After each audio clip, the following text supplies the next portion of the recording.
under the control of Riri. The friendly neighborhood ghost is here to check in on all the lovely souls under her possession, hoping to give herself a taste of what it's like to be not as clumsy. The ghosty girl who goes to game, what she doing, what she playing. Everybody playing cool, it's the coolest of the ghouls. Strong will end, a lot of ambition, can't see through them like apparitions. Determined to bring only the best, get in the way, be her guest. Riri the ghosty girl steals your body, steals the show. Klutzy and a little forgetful, but meeting her is unforgettable. She's a scream queen that can scare the soul, but guides all wandering souls back home. Give your mind, body, all the more to Riri the ghosty girl. I said it's Riri the ghosty girl. I said it's Riri the ghosty girl.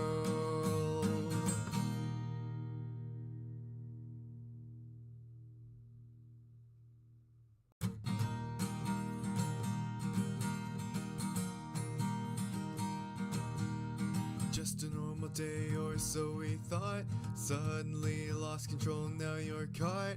What is going on? Well, can't you see? You're under the control of Riri. The friendly neighborhood ghost is here to check in on all the lovely souls under her possession, hoping to give herself a taste of what it's like to be not as clumsy. The ghosty girl who goes to game, what she doing, what she playing. Everybody playing cool, it's the coolest of the ghouls. Strong will end, a lot of ambition, can't see through them like apparitions. Determined to bring only the best, get in the way, be her guest. Riri the ghosty girl steals your body, steals the show. Klutzy and a little forgetful, but meeting her is unforgettable. She's a scream queen that can scare the soul, but guides all wandering souls back home. Give your mind, body, all the more to Riri the ghosty girl. I said it's Riri the ghosty girl. I said it's Riri the ghosty girl.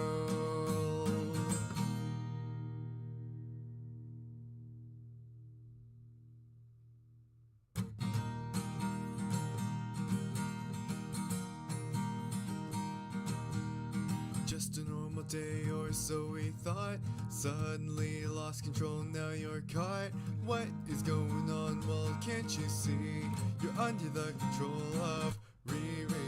The friendly neighborhood ghost is here to check in on all the lovely souls under her possession, hoping to give herself a taste of what it's like to be not as clumsy. The ghosty girl who goes to game, what she doing, what she playing. Everybody playing cool, it's the coolest of the ghouls. Strong will end, a lot of ambition, can't see through them like apparitions. Determined to bring only the best, get in the way, be her guest. Riri the ghosty girl steals your body, steals the show. Klutzy and a little forgetful, but meeting her is unforgettable. She's a scream queen that can scare the soul, but guides all wandering souls back home. Give your mind, body, all the more to Riri the ghosty girl. I said it's Riri the ghosty girl. I said it's Riri the ghosty girl.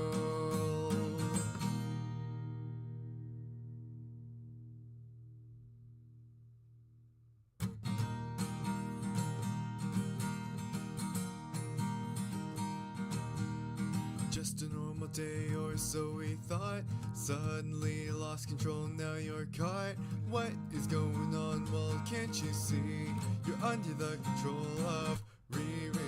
The friendly neighborhood ghost is here to check in on all the lovely souls under her possession, hoping to give herself a taste of what it's like to be not as as clumsy. The ghosty girl who goes to game, what she doing, what she playing. Everybody playing cool, it's the coolest of the ghouls. Strong will end, a lot of ambition, can't see through them like apparitions. Determined to bring only the best, get in the way, be her guest. Riri the ghosty girl steals your body, steals the show. Klutzy and a little forgetful, but meeting her is unforgettable. She's a scream queen that can scare the soul, but guides all wandering souls back home. Give your mind, body, all the more to Riri the ghosty girl. I said it's Riri the ghosty girl. I said it's Riri the ghosty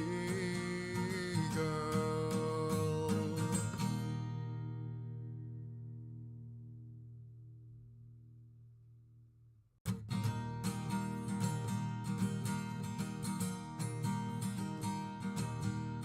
Just a normal day or so we thought.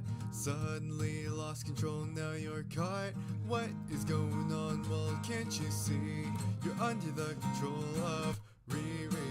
The friendly neighborhood ghost is here to check in on all the lovely souls under her possession, hoping to give herself a taste of what it's like to be not as clumsy. The ghosty girl who goes to game, what she doing, what she playing. Everybody playing cool, it's the coolest of the ghouls. Strong will end, a lot of ambition, can't see through them like apparitions. Determined to bring only the best, get in the way, be her guest. Riri the ghosty girl steals your body, steals the show. Klutzy and a little forgetful, but meeting her is unforgettable. She's a scream queen that can scare the soul, but guides all wandering souls back home. Give your mind, body, all the more to Riri the ghosty girl. I said it's Riri the ghosty girl. I said it's Riri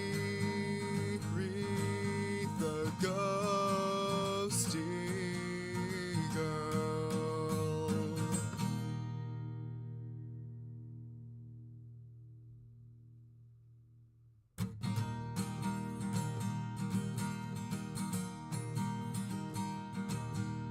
Just a normal day or so we thought. Suddenly lost control, now you're caught. What is going on? Well, can't you see? You're under the control of Riri. The friendly neighborhood ghost is here to check in on all the lovely souls under her possession, hoping to give herself a taste of what it's like to be not as clumsy. The ghosty girl who goes to game, what she doing, what she playing. Everybody playing cool, it's the coolest of the ghouls. Strong will end, a lot of ambition, can't see through them like apparitions. Determined to bring only the best, get in the way, be her guest. Riri the ghosty girl steals your body, steals the show. Klutzy and a little forgetful, but meeting her is unforgettable. She's a scream queen that can scare the soul, but guides all wandering souls back home. Give your mind, body, all the more to Riri the ghosty girl. I said it's Riri the ghosty girl. I said it's Riri the ghosty girl.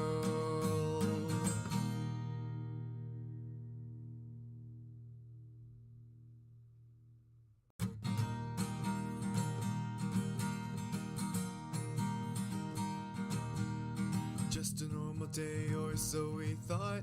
Suddenly lost control, now you're caught. What is going on? Well, can't you see? You're under the control of Riri. The friendly neighborhood ghost is here to check in on all the lovely souls under her possession, hoping to give herself a taste of what it's like to be not as clumsy. The ghosty girl who goes to game, what she doing, what she playing. Everybody playing cool, it's the coolest of the ghouls. Strong will end, a lot of ambition, can't see through them like apparitions. Determined to bring only the best, get in the way, be her guest. Riri the ghosty girl steals your body, steals the show. Klutzy and a little forgetful, but meeting her is unforgettable. She's a scream queen that can scare the soul, but guides all wandering souls back home. Give your mind, body all the more to re the ghosty girl. I said it's re the ghosty girl. I said it's hello, ghosties. Hi guys, how are you? Thank you for being the first soul, Divi. And thank you for the sip. Hello everybody, hello. Hello Divi, hello Eva, hello Chroma, hello Arm, hello Saber, hello Kitsune, hello Honcho, hello Mui, hello Gracio, hello Nate, hello Lion,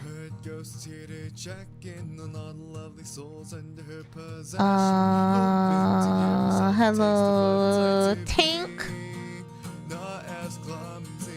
Hello everybody, how you guys doing?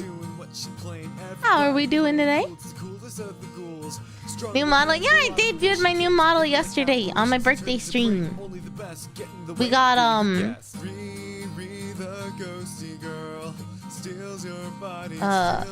oh my god. What the fuck?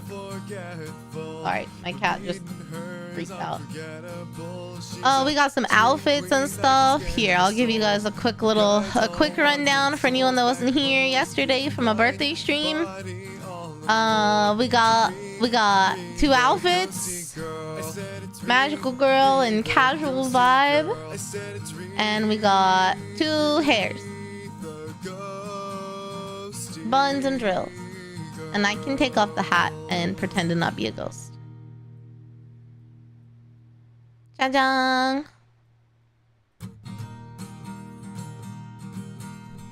Yeah. Also, Gracie, you commented about how YouTube didn't notify you, but that may have been my fault because I didn't schedule the stream out properly. Yuzu, what are you doing? Ma'am? Ma'am? Ma'am? Ma'am, can I help you? Ma'am? Yuzu, can I help you? Okay, Yuzu's like up here and kind of in the way. Alright.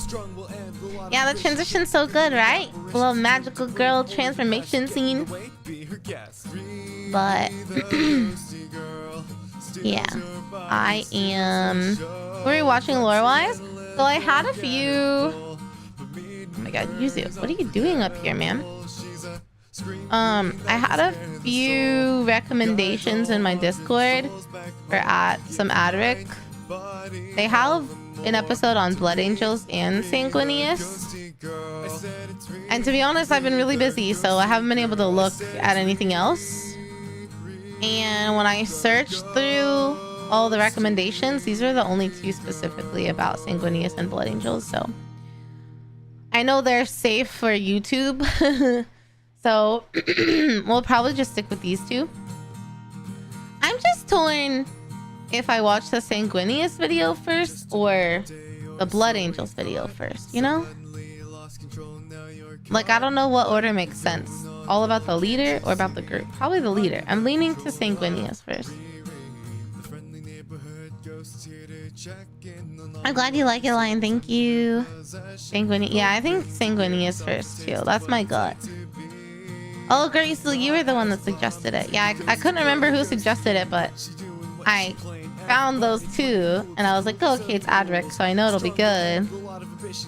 But, I was like, oh, I feel like all I do... It's not all I do, but, like, every single stream has had, like, an Adric episode, but they're good. So, they're trustworthy, you know? It's my comfort zone. I'll branch out, but when I tried searching through my recommendations for Sanguinius and the Blood Angels, these were the only videos I saw, so... Yeah, I think Leader and then Legion too. That's my gut, so that's what we're gonna do. Leader to understand his followers. That also makes sense. Leader is a good idea. Hi, Ver.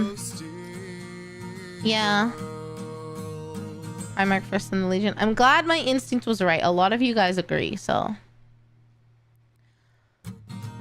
The armies I support, you're new, and you should look at what interests you.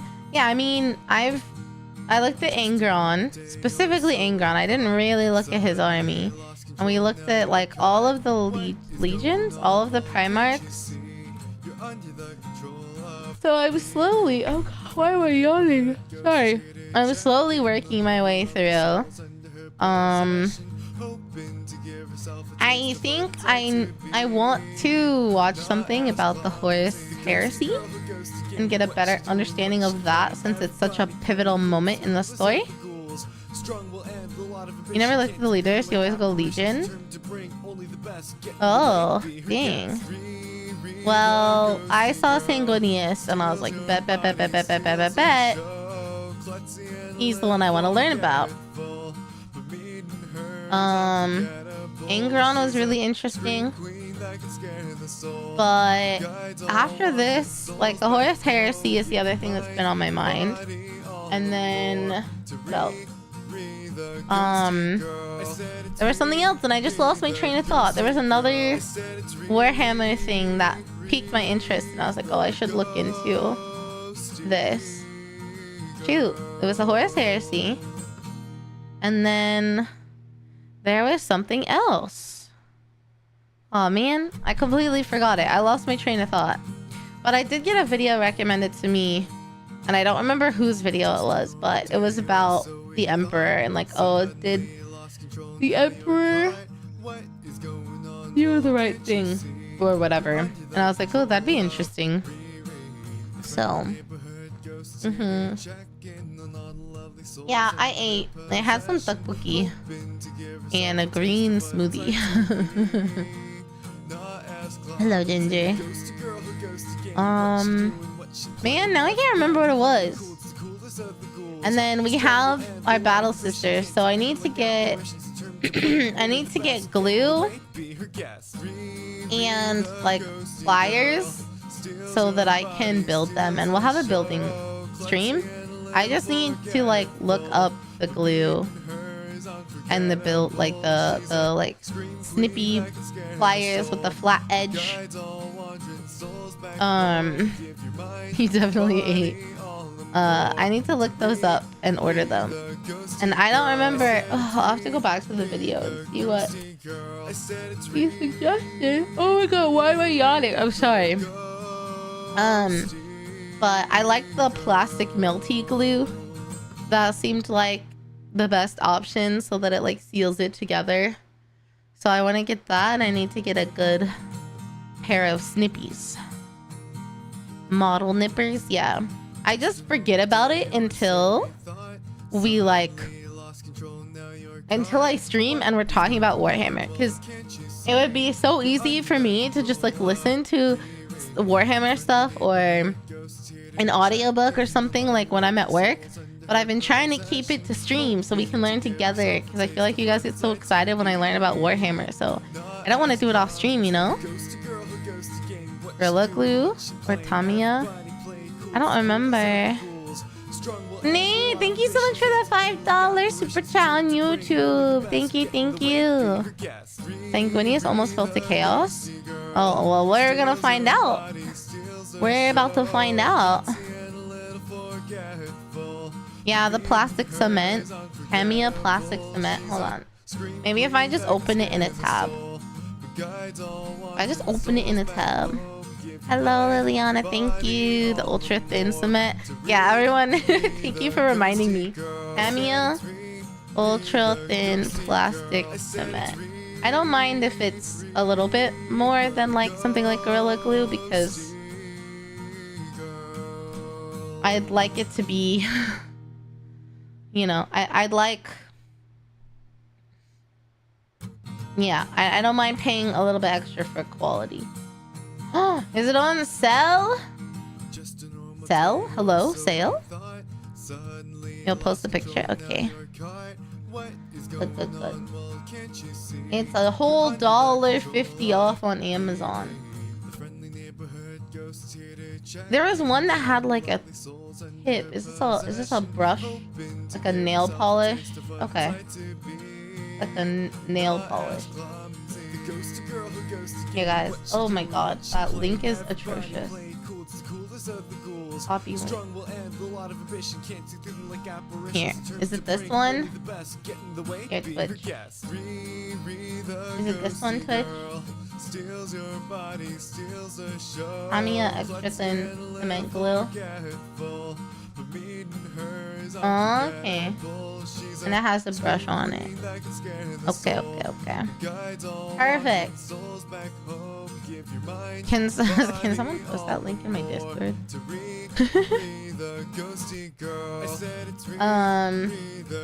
Cool. Yeah, and then I need a good set of, what'd you guys say? Model nippers. Model nippers. And by good set, I just mean, oh my god, I can't remember his name, but the video we watched about, like, what to do, it, they had, like, a flat side. It had, like, a flat side, and he was like, this is really important, because it really helps, like, when you're, like, cutting the model. So yeah, if anyone has any flyers or nippers or whatever that you recommend, please post them in Discord for me, and I'll try to remember to order those so that we can maybe do my first ever model building next week, which would be really exciting. We could model build one day, and we could watch videos one day, and maybe I'll karaoke one day next week. One can last a whole army. So my battle sisters are 11. Will one bottle be enough for them, you think?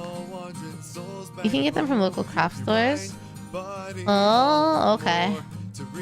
I mean, I could support local businesses, I suppose. It's just hard to find the time to get out and like do stuff, you know?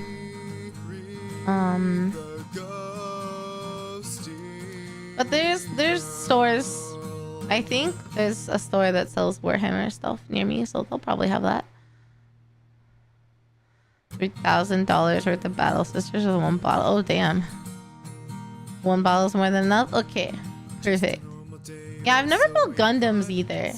But if I enjoy the building process and then like the painting process, maybe I should build my first ever Gundam. If there's like a cute one. Oh damn, okay, Ver.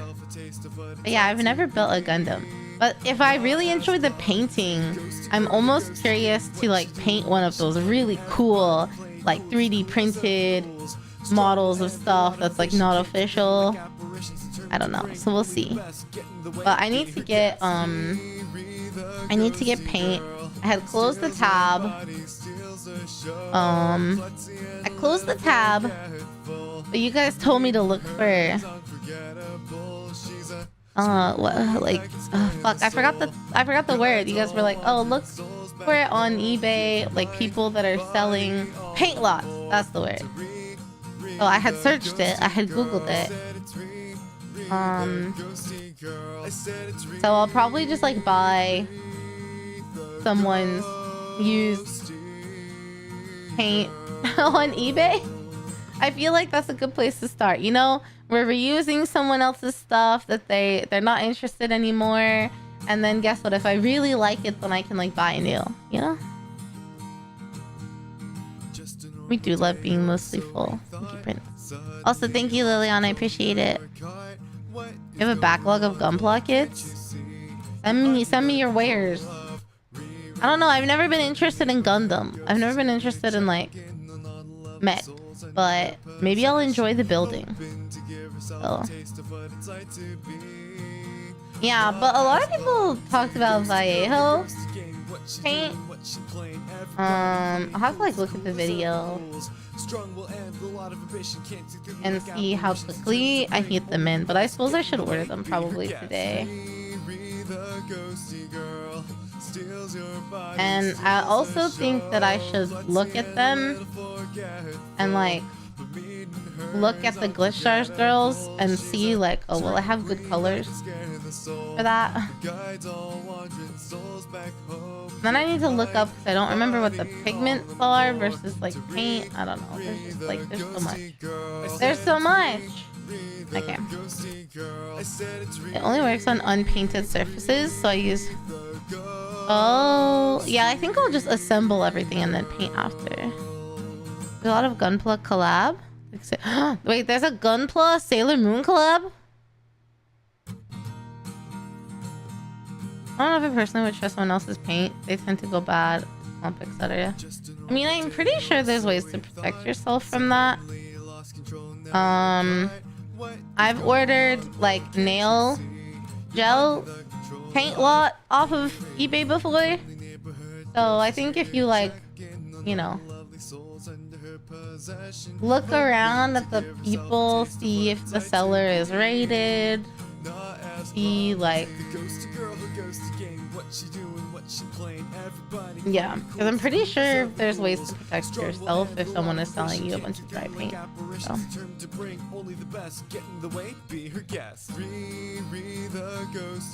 Yeah, and you can renew paint too. Talking about Sailor Moon, your new mouse fire. Thank you, Zara. I appreciate. Yeah. I feel like if I paint first and then assemble, I'll like mess something up. I don't know why. You like to drink while you assemble, kids? That also sounds like a good time. But I'm gonna be gone this weekend. I think Friday afternoon to Sunday morning. No, sorry, not this weekend. Next weekend. I'm already thinking ahead. Next weekend. It's my niece's 3rd birthday. So I have to drive 3 hours to my sister's house. So I can't do like a stream Friday night. Yeah. Gundam Nobel is Sailor Moon? You guys are gonna have to post in Discord about Gundam Sailor Moon. I didn't know anything about that. But yeah, okay. Do I have any other announcements? Tomorrow we're co-working streaming. I have an appointment to go to that came up kind of last minute, so I think I'll just start my stream after. So it might be a little bit short for a co-working stream.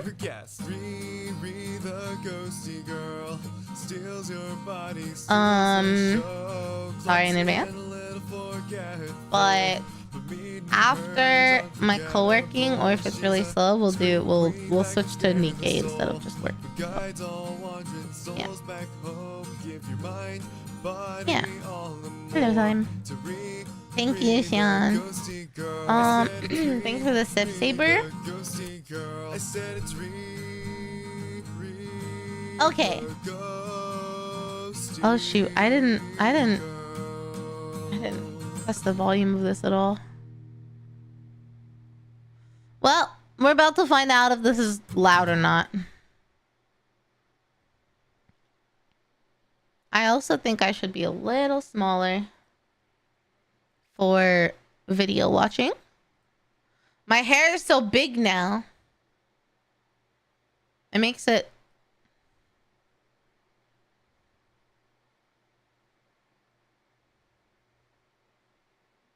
Yeah. Okay. Let me see. Let me see. I don't want to blow your eardrums out, so hold on.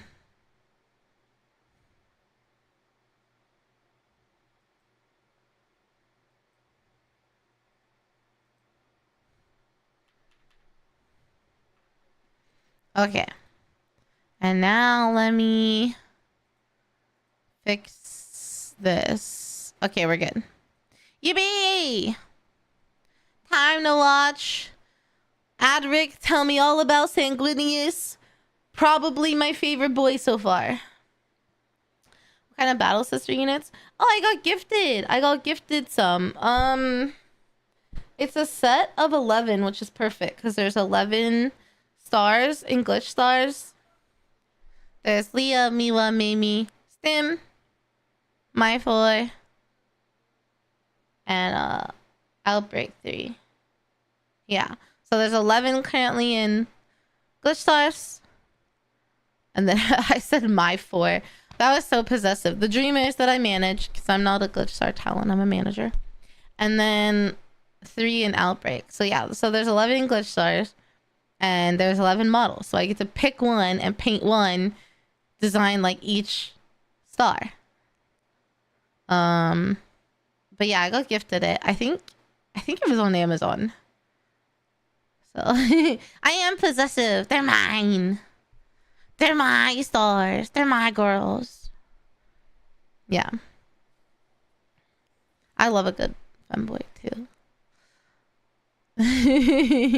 And maybe one day I can see them and give them to them. They are yours. You birthed them. I didn't birth them, unfortunately, but I might as well have. Thank you, Matthew. Are they just normal battle scissors? I don't know. I don't know what that means. I can find the link for you guys that they were sent to me from. There's a tweet about it. I have the box downstairs, or I would just get the box, but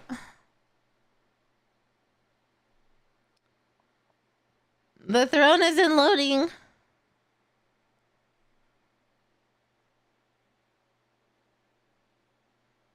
I was trying to load the throne. Okay, here we go. So I could tell you guys what it's called. But it's the Games Workshop Warhammer 40k Adepta Sororitas Battle Sister Squad. So if you Google that, you should find it. Okay, I'm gonna watch this video now with you guys, though. Or I guess listen mostly. Whatever. Make sure you make this intro real spicy. Are there more? Spicy? Just find a way to make it spicy, you know? Just make it interesting. Are there more Battle Sisters models? Welcome everyone to another episode of the Adeptus Ridiculous podcast. My name is DK Diamantes. My co-host is Bricky, and he's going to be hitting us with all of the spicy Warhammer 40k stuff. But before he does, I'm excited. If you enjoy today's podcast, head over to patreon.com/Adeptus Ridiculous, where you can get access to our Discord, bloopers if they I'm happen, so excited. HD poster for the $15 tier. It is a femboy Thousand Suns poster that Bricky is just infatuated with. He printed like 18 of them, and his whole wall is just Thousand Suns femboy. That art is so posters. nice. I think he literally has 1,000 of them. I love it. Also, the Scola comic is out there as well. Stuff. A comic. But Wow, this is so cute. That's it. Bricky, Dude, tell him dude. stuff. What? Bro, What? Dude, I asked for one thing from you. I asked for one thing. That's the best you got. That's it, man. That's. I asked you for Bricky a spicy asked me intro. for a spicy intro. I don't know. So you just say the word spicy? Yeah, you wanted spicy. I gave you spicy. Did you also just me? Yeah. Opt. Oh my god, dude! Get Also, down you told with me the sugar, you told me I printed 18 of them for a wall, and then you say I printed. I know this is totally unrelated, but I think what makes their podcast really good to listen to is the chemistry that they have. It's really important. And their chemistry is like such a, like, what's the opposite of a deal breaker? Deal winner? 1,000 of them. You can't even keep up with your own lore. Yeah. So. My God. Cry about it. I think I might cry. Gecko GIF. God damn. Yeah, it. their All right, banter is really good. We got new merch. DK, did you know that? Did you know we have new merch? I think I might have seen something about that on Twitter. Yeah. Yes, there's new Little merch. drawing is so Hey, cute. fucking merch. There's a new shirt Oh and my a hoodie God. that is just a little ridiculous. We had an amazing, I love scribbles like amazing that. piece of fan art, and while I was like, that belongs on a shirt, contacted the artist, gave them money, don't worry, and now this is going to be our next merch thing. But it's just so good. It's It so rhymes that cute. perfect line of being like, if you know, you know. I know, this but is 2 no years one will ago. outwardly know that it's some kind of like Warhammer, But or, it's really or cute. I fucking like that. podcast sort of esque YouTube show shirt. Sorry, I absolutely love it. It's a white shirt, t-shirt, and hoodie. Grab them down in the description at Our newer posters are awesome too. I'll have to check them out. Whatever you want to use. At this rate, I Also, should read Day of subscribe to their Ascension. We'll probably do that Patreon. book club pretty darn soon. So read Day of Ascension. Oh yeah, I know someone did recommend some books for me on Throne, but I'm gonna add them. But I'm gonna add the Kindle version, I think, because I tend to take that with me to work and stuff. So yeah, I'm curious about reading them. Yeah. Our dead boyfriend. Me too. Do it. Okay. All right. It's okay. I'm dead too. You know how when Half-Life 3 will come out one day. Yes. I've never played Half-Life 2. It'll come out one day. Maybe. And when it does, no matter how good it is, it will not live up to the hype. Yeah, that's probably true. No, probably not. Half-Life 3 has been hyped up so much that no, there's no chance it will ever live up to the infamy. If there are 4 individuals standing in a line, separate from each other, and how many shadows are cast? 4? Well, depends how big these people are. No, just how many shadows, numbers. If it's 4 people, I would assume 4 shadows. Unless they're really tight together, then you kind of only get 1 shadow because they're so close together. True. I would say the word I would use is foreshadow. Oh. I hate you. I'm foreshadowing the fact that Blood Angels fans, my guys, I'm going to do my best, but let me tell you, it's not going to live up to the hype. Wow, that was so subtle, dude. Really? Oh my god. I am like... I'm the subtle. audiobooks are good. I'll have to... I'm subtle. I don't You're know. as subtle as a jackhammer to the forehead. Well, I haven't. I played college Warhammer, you know, at some cushy Ivy League school. Try University of Texas. Could have gone pro if I hadn't started. Wait, he went to University of Texas? He went to UT?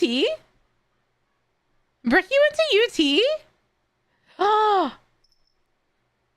If I'd gone to UT, we could have gone to college together. Isn't that crazy? That got me too. I didn't catch the foreshadow thing. That was 10 out of 10. I'm gonna use that in the future.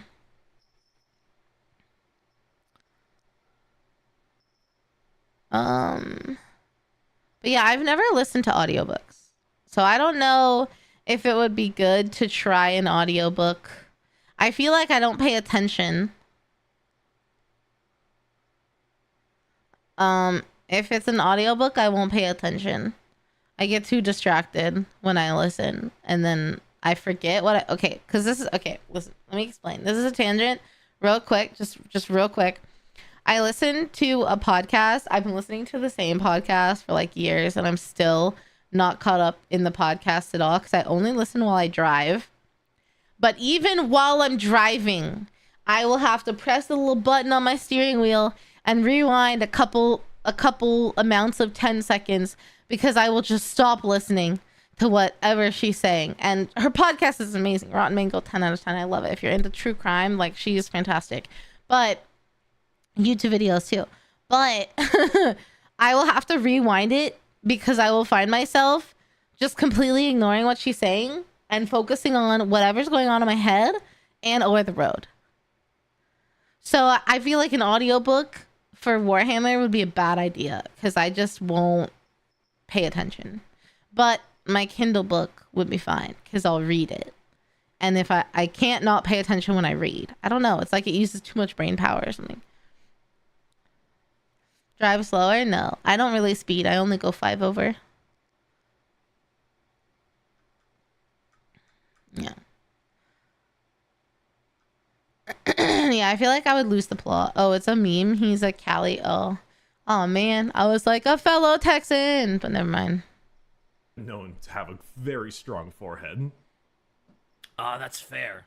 That's fair. The memes about your forehead are vast and plenty. Also, unfortunately, we will have to delete our "Talk About Blood Angels, You Cowards" sticker. Oh. That Shy has in the Discord. I forgot that existed.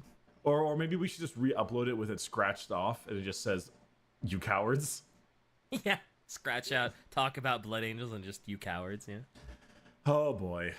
All right. Well, okay. We already knew this was coming. We hit Can a you drop fantastic this? goal on our Patreon at 17K for Amazing. everyone. Everyone who Wow, did that, you're that's all amazing. incredible. We really do We have appreciate it. 17K people on Patreon. That's wild. I'm gonna Wow. do my best. I did some research.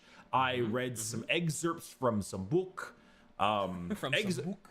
Unfortunately, the Sanguinius Primarch book is coming out in this year in December. Oh, there's a book about him. We don't get as good of a backstory like we would get with Kurz or Perturabo, etc. Okay. Oh, I want to read his Alfarius, book. They released his book recently, like Yeah. the ones I read. But we'll probably fucking do an episode after the book comes out. We'll probably Yeah. read the damn Gotta book. plug in my We mouse. do an updated after his book comes out episode. Yeah. But makes sense. today is Sanguinius. It is the red angel, Usually you're- the you're angel, blocking. the avenging angel, blood angel. Fucking so much blood angels in this shit.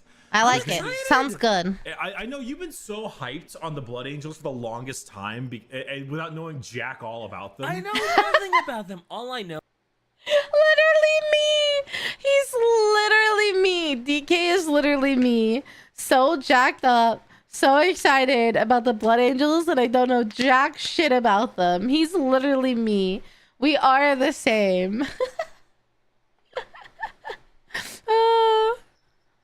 Is like every time there's a book that we read that has Primarchs and they refer to Sanguinius, just like, oh, he's the best. He has angel wings. Besides Horus, he's the best. And like, aren't there a bunch of Primarchs that were like, I don't know, maybe Sanguinius should have taken the War Master title instead of Horus, because Sanguinius is pretty great. And I know about the famous Emperor moment, and it's just. I'm excited, and the Blood Angels sound so cool with like the Black Rage and the little blood vials and everything, and I'm hyped. I'm glad we hit this goal. So obviously, since we're doing Sanguinius here, like, was Dorn our last Primarch? I think it was Dorn. I think so. I think Dorn was the last one. So I mentioned in the Dorn book, or the Dorn one, that I am trying to spend more time not getting into the hyper specifics. There's gonna be plenty of fucking like, oh, what about the part where Sanguinius did this? Or, oh, don't forget about the part where Sanguinius did this. There's too much Sanguinius. He's one of the major fucking characters of the entire goddamn saga. But I'm trying to get more, in a sense, a feel for what he's like. And, he's not as much of a ooh-woo cushion angel that I thought he would be. He seemed like he was very soft, angelic BF, fucking gorgeous features and all that. And don't get me wrong, he is visually. But there's a very good excerpt that someone mentioned where it was something about angels and God. In a book from the Prophecy in 1990.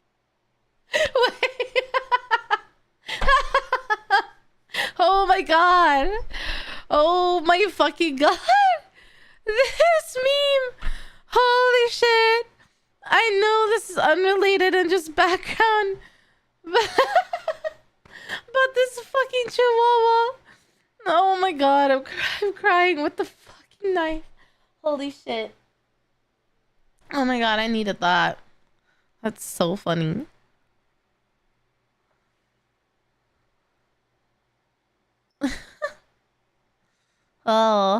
Oh, Bricky, a Bricky hater, it sounds like. I mean, whoa, that's crazy. I wonder why it, like, flickered like that. Oh, well. It's a blood angel dog. It's so cute. I mean, no one gets everything right. So, I'm not concerned, but let's keep it positive. 95. And it said, did you ever notice how in the Bible, whenever God needed to punish someone or make an example, or whenever God needed a killing, he sent an angel? Do you ever wonder what a creature like that must be like? A whole existence spent praising your God, but always with one wing dipped in blood. Would you ever really want to see an angel? And that's, you get a little bit of that as like the avenging angel is like angels were not, he says, and I quote, angels were not created for kindness. So his soft fucking angel feature BF crap is definitely a bit more overblown. I thought he would be a little bit too much of a goody two shoes, and that's what makes it sadder that he died. But but no, he's actually really tragic in life and in death, and it's he's not dead. Copium. He's the kind of guy He'll who come seems back. like he always wants everyone to get along, and he tries really hard to facilitate that. Oh my god. He's That's kind 40K. to, yeah, he's kind to everybody. He wants everyone to prosper and do well, and he tries to understand everyone. I do believe he was the closest friends with Horus, which is in addition, which is that's yeah. sad then. Yeah. I believe him and Horus were probably by far the closest. But like for example, here's your quote. Here's your initial quote. All right. Sanguinius. It should have been him. He was the vision and strength to carry us to victory, and the wisdom to rule once victory is won. For all his aloof coolness, he alone has the Emperor's soul in his blood. Each of us carries part of our father within us, whether it is his hunger for battle, his psychic talent, or his determination to succeed. Sanguinius holds it all. It should have been his. Wow. Quote from Horus. Wow, that's pretty high praise coming. That seems from Horus. deep. I think this was maybe about the Horus getting War Master. I'm not 100% sure, but yeah, it's a lot from Horus, and like this is other excerpt between them that I just found really fun, and it makes me learn a lot more about them than anything I've read so far. The two of them were dealing with a compliance of a world, destroying some Xenos.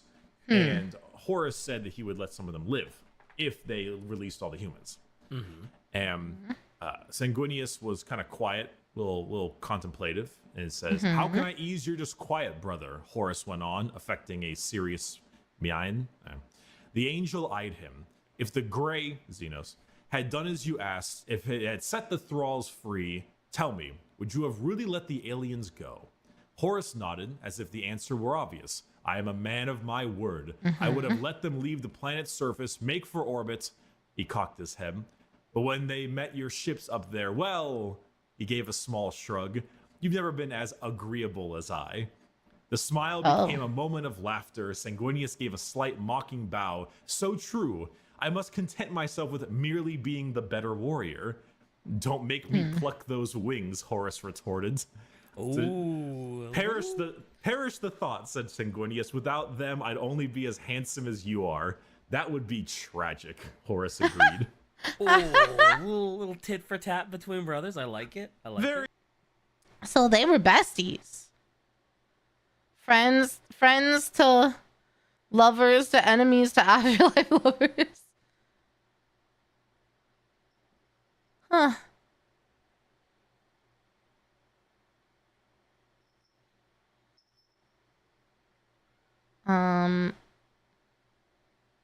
Legion of the Damned is still dead. Yeah, he can be dead, but this is Warhammer 40k and anything could happen. So maybe he'll come back. You know? The Blood Angels mourn him so hard they go mad. They were roommates. Actual brothers. True.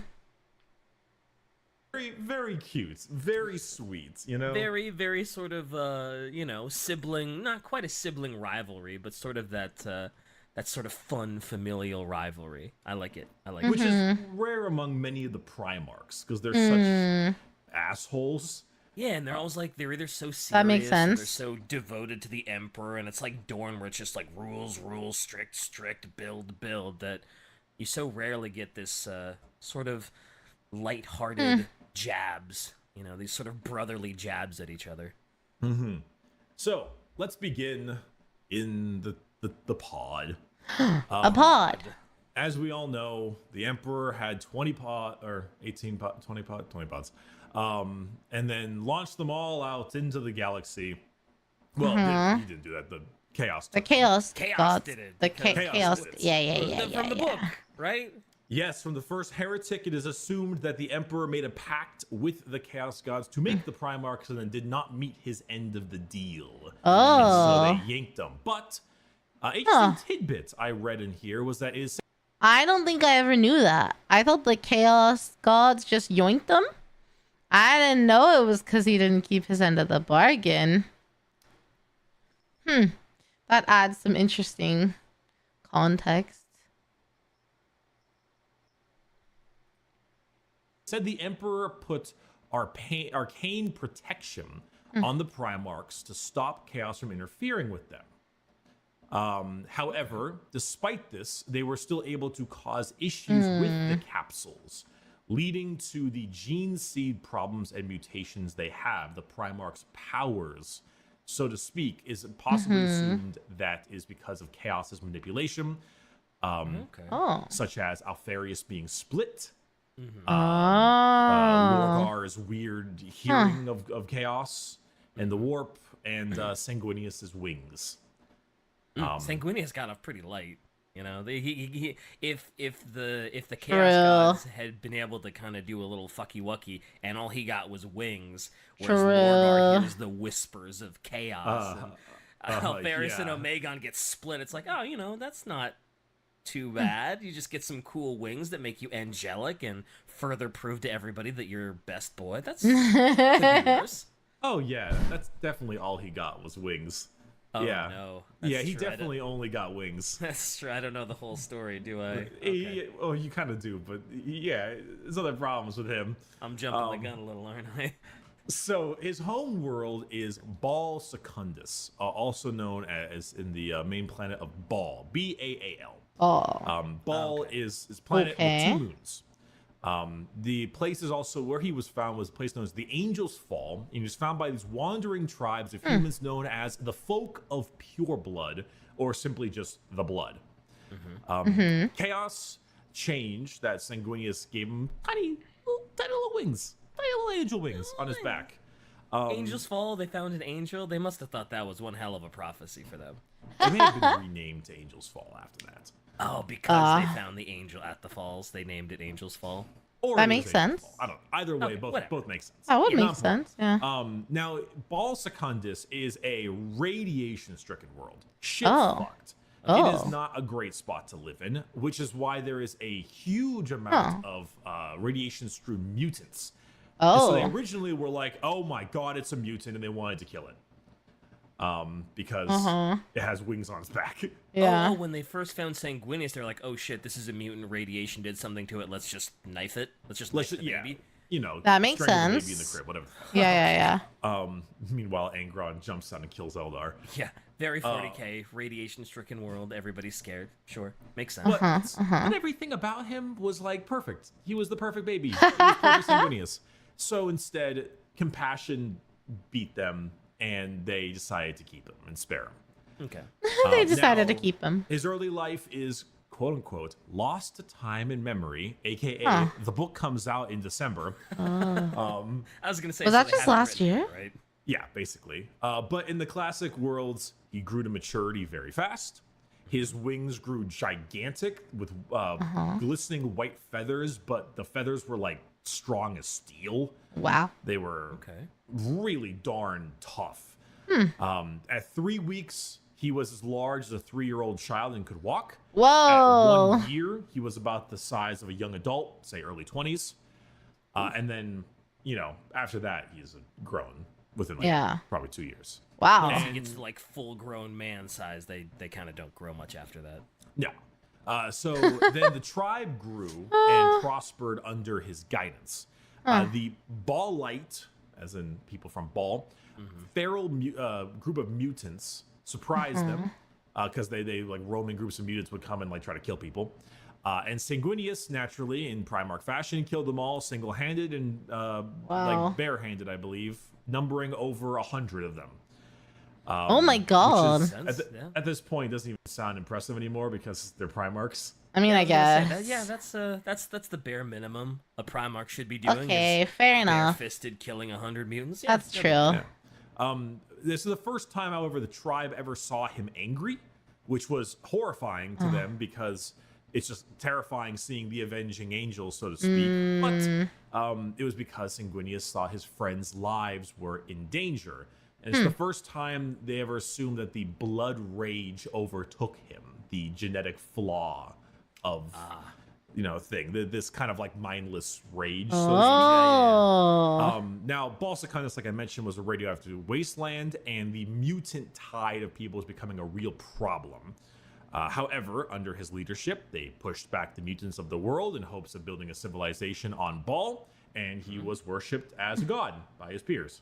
Because, because look at the motherfucker. Like, those wings, Jesus. Fair. It's 40K. He's a Primarch, and well, to be fair, he is a very angelic-looking Primarch. So if any of them is gonna get worshipped as a god, it's gonna be him.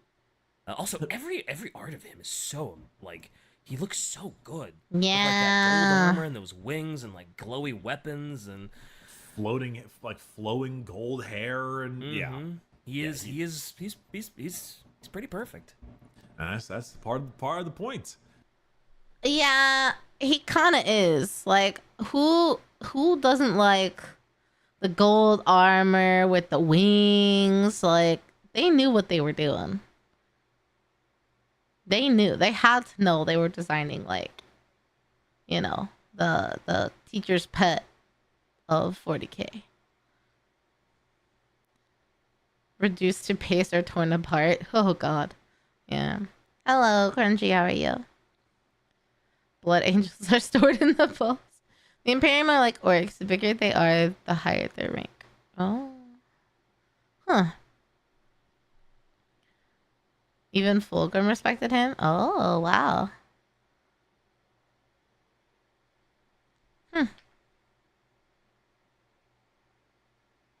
Oh. Yep. I pressed it twice. So after this is probably like half the book that's going to be there, but for here, the Emperor arrives.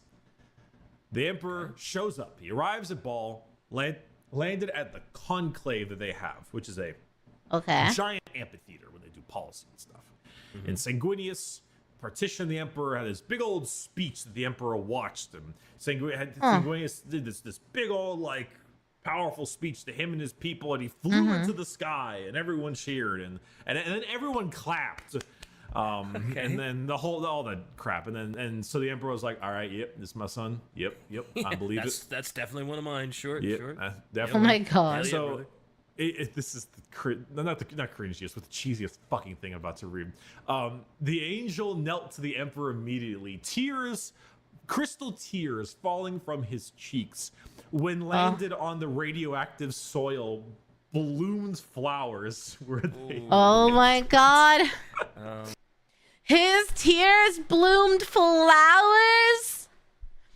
You're telling me not only does he have stunning locks, gorgeous wings, a perfect bone structure, but his tears make flowers grow?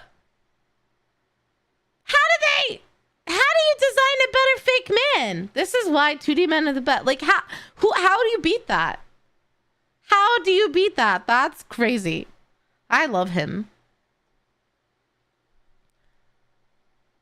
Give me a doctor. Oh my God. Straight up biblical. Yeah.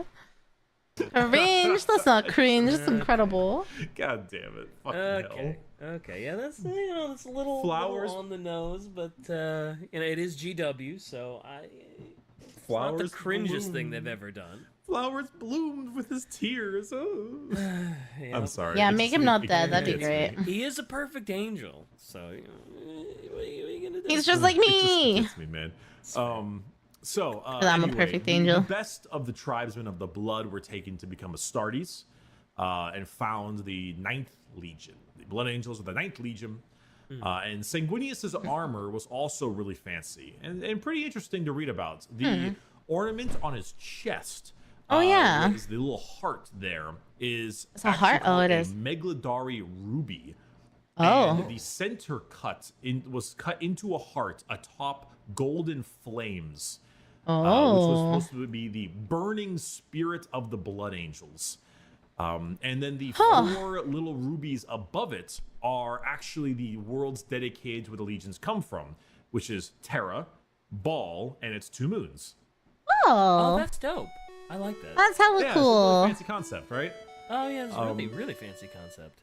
One shoulder you can also see what had a war cloak assigned called a Carnodon, which is a sort of snow leopard, but Oh, way yeah. bigger. And it was his first kill alongside his first battle with his legion Oh. in their first new area. So Huh. A little memento of the first kill. Okay, that makes sense. hence its little bit there. Yep, he's even got it on his robe when he's not wearing his armor. He's for his weapons, I believe he has the spear is called the Spear of Telesto, which I will always giggle at as the Destiny player. Destiny, yep. Yeah, I'm just like, Oh. no It wonder. ruined Destiny. No wonder he died. He didn't actually get killed by Horus. He just fucking glitched out and crashed. Oh. Lesto users. Fucking Telesto. God And damn then his spear or his sword was, I think, the Blade in Carmine, the Spear of Telesto are his 2 major weapons. Okay. Now he eventually then came the Great Crusade, which I'm assuming we'll also get more Okay. in his book. But it was told that his closest friendships he formed with were Horus, apparently Lehman Russ, and Jagatai Khan. But it honestly seemed like everyone fucking loved the guy. So Yeah, I how think he could was you probably not? close with Magnus too. They helped make the Librarius to learn more about Psychers and a conclave, and he asked the Khan to join that. And Yeah. it seemed like pretty much everyone fucking liked him. I think maybe the only one who maybe didn't love him much was Kurz, but Kurz hates everyone. I But was even gonna say, then, who does Curse love? That's like, of course, the devil hates the angel. yeah, but like, I think maybe Angron didn't like him much. But at the same time, Angron once just thought about Sanguinius, and it soothed the nails in his head. I Whoa. don't fucking know if anyone does or does not like the guy. Like who maybe even fucking Kurz had an altar of him. God if I know. Probably, but out of all of them, it was probably Kurz and Angron that maybe Wow. didn't like him as much as everybody else. I don't remember. I think I remember in the Alfarius book, he was like, everyone likes Sanguinius, and like, me too. And then he's like, everyone hates X and Kurz, and he's like, oh, there's also Ferrus Manus, and blah, blah, blah. Yeah. But anywho, Great Crusade, he goes out, does his stuff, compliance world, etc. But then, of course, Okay. Sanguinius' real story hits when the heresy hits, because that's Okay. Oh, sure. that's the thing, right? Oh, that's sure. the Yeah. thing. Yeah. The Horus heresy starts to come on out, and Horus in particular started to really hate Sanguinius due to his chaos corruption, of course. But he was also by far the most fucking scared of him. Oh. I would imagine, since it's Sanguinius, like he's the only one that could even possibly rival Horus, right? That's one thing. Also, just Okay. because being such a powerful person, Sanguinius had the gift of foresight, which we'll talk about a bit later. Oh.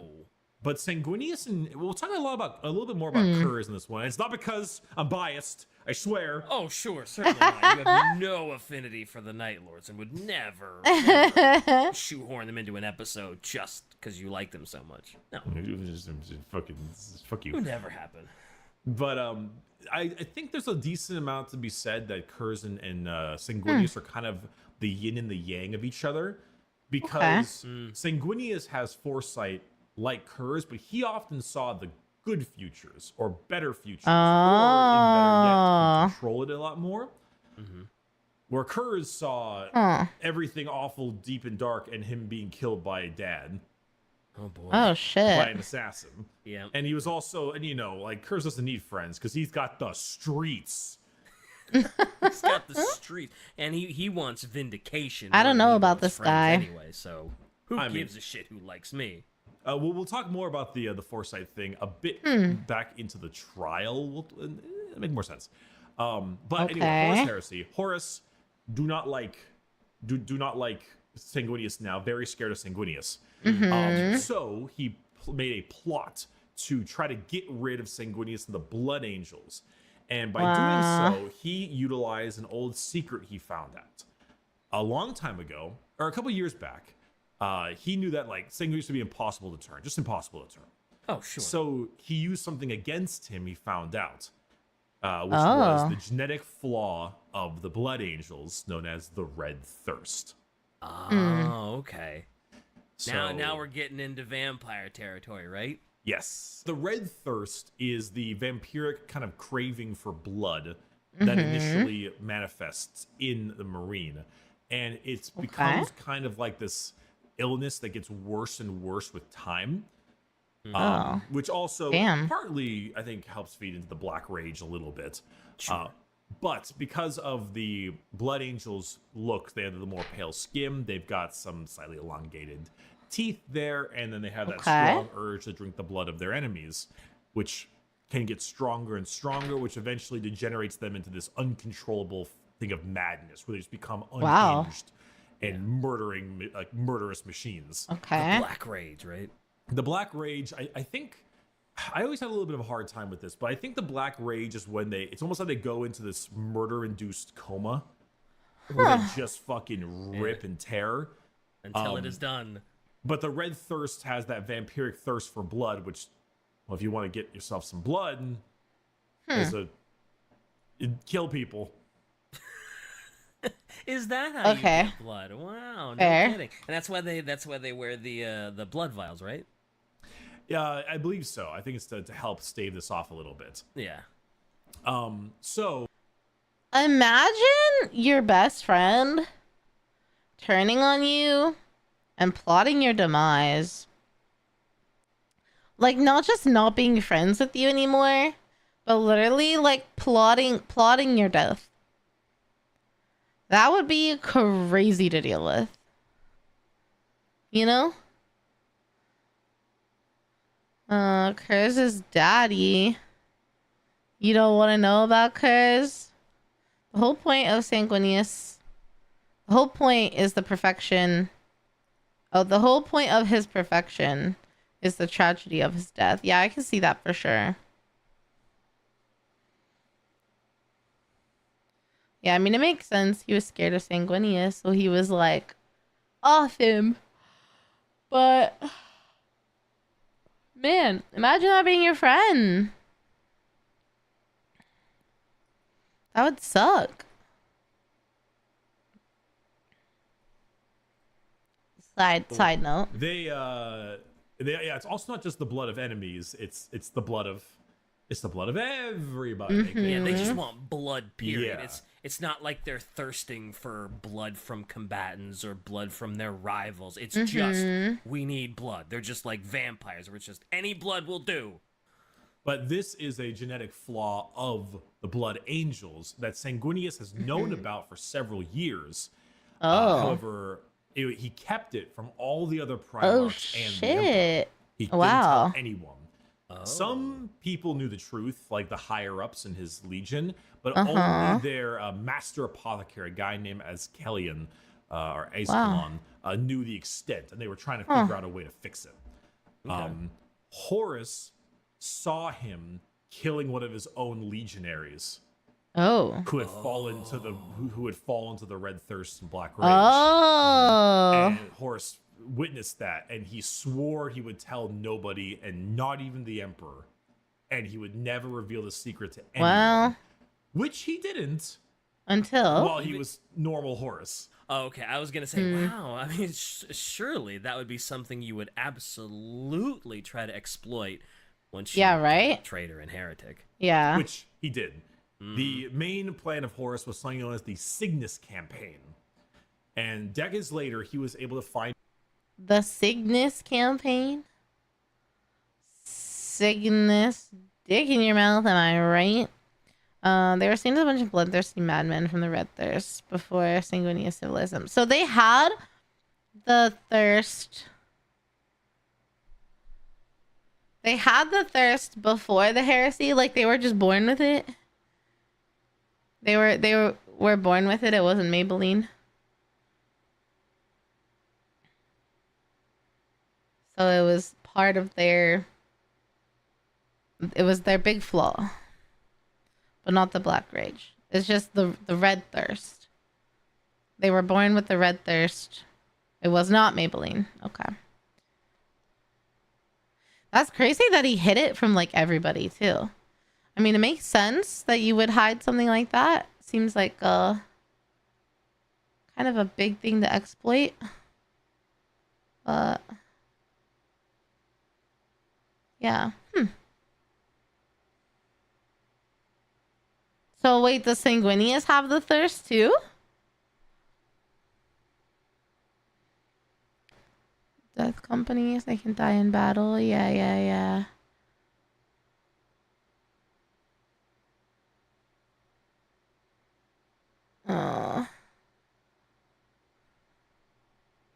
Maybe? It was implied, but we don't know for sure. It sounds like. They were scheduled for extermination. Oh, wow. That's okay.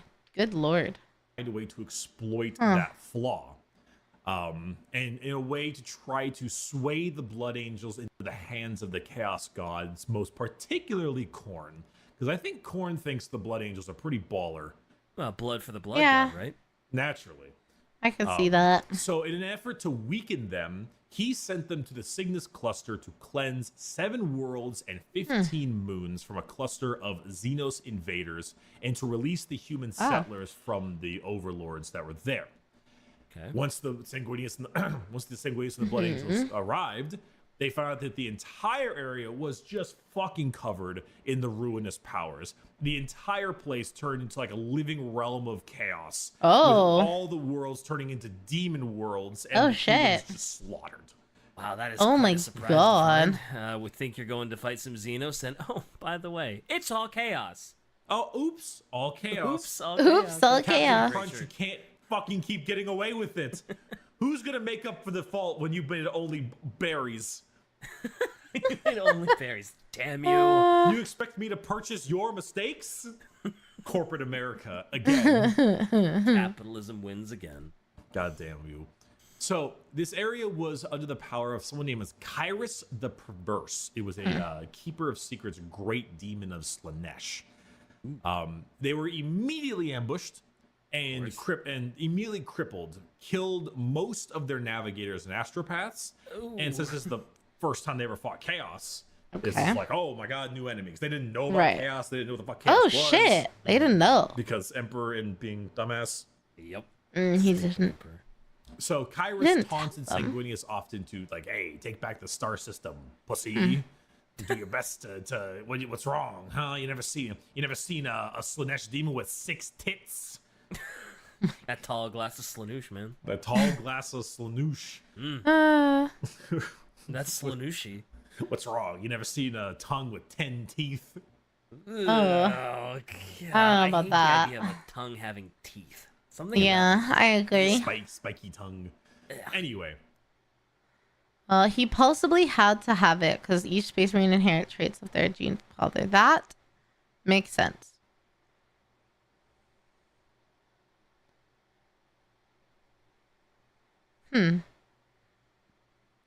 Sanguinius almost turned to chaos. Oh. They fought at a major Crown World Demon's Power. They did their best, fight them back, whole thing. And he fought, Sanguinius that is, fought a Khorne Bloodthirster named Kawabanga. So Kawabanga was the Bloodthirster of Khorne and taunted him a ton and said, hey, Horus betrayed you, get fucked, idiot. You fucking dumbhead. Oh, that's stupid. fucked. That's fucked. This is what you get for being a dumb head, etc. He kept taunting him the whole deal. So rude for a bloodthirster. So. Yeah. The initial idea was to find a way to trick Sanguinius into going into the hands of Khorne and his legion to succumb to the Black Rage into the grasp of Khorne, you know. And this was the demon that would help bury them there. Right. The two of them fought each other, and he stabbed a pretty deep gash into the heart of the Bloodthirster, but was caught off balance by its whip and sent to the ground with a gigantic smash to Sanguinius' face with the flat of his axe. God. Again, his dong, and instead of killing him, the Bloodthirster laughed at him even more, and then went to go murdering all of his Blood Angels trying to help him. Fuck. I think he killed like 500 Blood Angels. Holy Just sweeps of shit. his axe. I mean, I know it's a bloodthirster, but that is a lot of Blood Angels. Oh my 500 god. of them? Yeah, he fucking went to town. He I didn't mean, have I to guess go if he that got one hard. up on Sanguinius, I guess it's not out of the realm of possibility that he could just totally wreck Jeez. 500 Space Marines on his own. It just seems like a lot to solo. So with the actual what was it? With the actual like psychic power of Sanguinius, he's a very potent psyker. I think is Madness the only one that's stronger than he is psychic wise? He's pretty fucking up there. Okay. In terms of psychic potential, he's pretty damn. I mean, high. it sounds like it. But with his psychic power and strength, all of the Blood Angels dying kind of sent feedback loops and knocked Sanguinius out. So he went out unconscious as they were, Getting fighting slaughtered. off getting slaughtered. Yeah. I think, Shai, correct me if I'm wrong. This is the first major onset of the Black Rage for his sons. As they were like, holy fuck, our Primarch! Whee! They started running and trying to kill all the Khorne people. I do remember people saying that when he dies to Horus, that also triggers the Black Rage in a bunch of them. I think it's both times, but with this particular one, it's a lot more how you say like it's the first major Black Rage event, and then his death obviously revitalized it. Sure. 'Cause, I mean, if anything was going okay. to trigger the Black Rage, it would be Sanguinius' death. So, like, when this Black Rage event happens for like the first time, is it just like everybody just goes stir crazy and just starts Yeah. falling to madness? This is Or, what I like- wanna and, know, like, how do you too. get out of the? Can you get out of the Black Rage, or are you just donezo until somebody kills you? I believe the Black Rage is like the murder comas that I mentioned earlier. Oh, And you can get out of the okay. Black Rage, but it's like a debilitating thing. And the Red Thirst gets worse and worse and worse. And the Black Rage event, the more Black Rage events you have, the worse and worse and worse it becomes. And it slowly gets the debilitation going. Oh, okay. So That makes sense. You can suffer numerous Black Rage events. I just in my head, I just figured once you fell to the Black Rage, that was it, and you were just kind of like you never came out of it, and somebody had to like kill you or something. I believe that there's like a level you can reach in the Red Thirst and the Black Rage that gets really fucking bad, and that's when you become a Death Company, which Death is Company? a special type of Marine whose sole purpose is to die in battle as like a blazing fucking. I think in game they literally carry 2 chain swords and they just run at you, and they're just like, I will die. I will die now in battle instead of having to be executed for my issue, my Right. problem. So, this event is like pre-Black Rage. His death is actual Black Rage. Zelos Crow is right. Only one person's ever gotten out of the Black Rage. Oh. Only Mephiston. How did Mephiston get out of the Black Rage? Foresight going haywire. You see Sanguinius' death in a loop? Oh.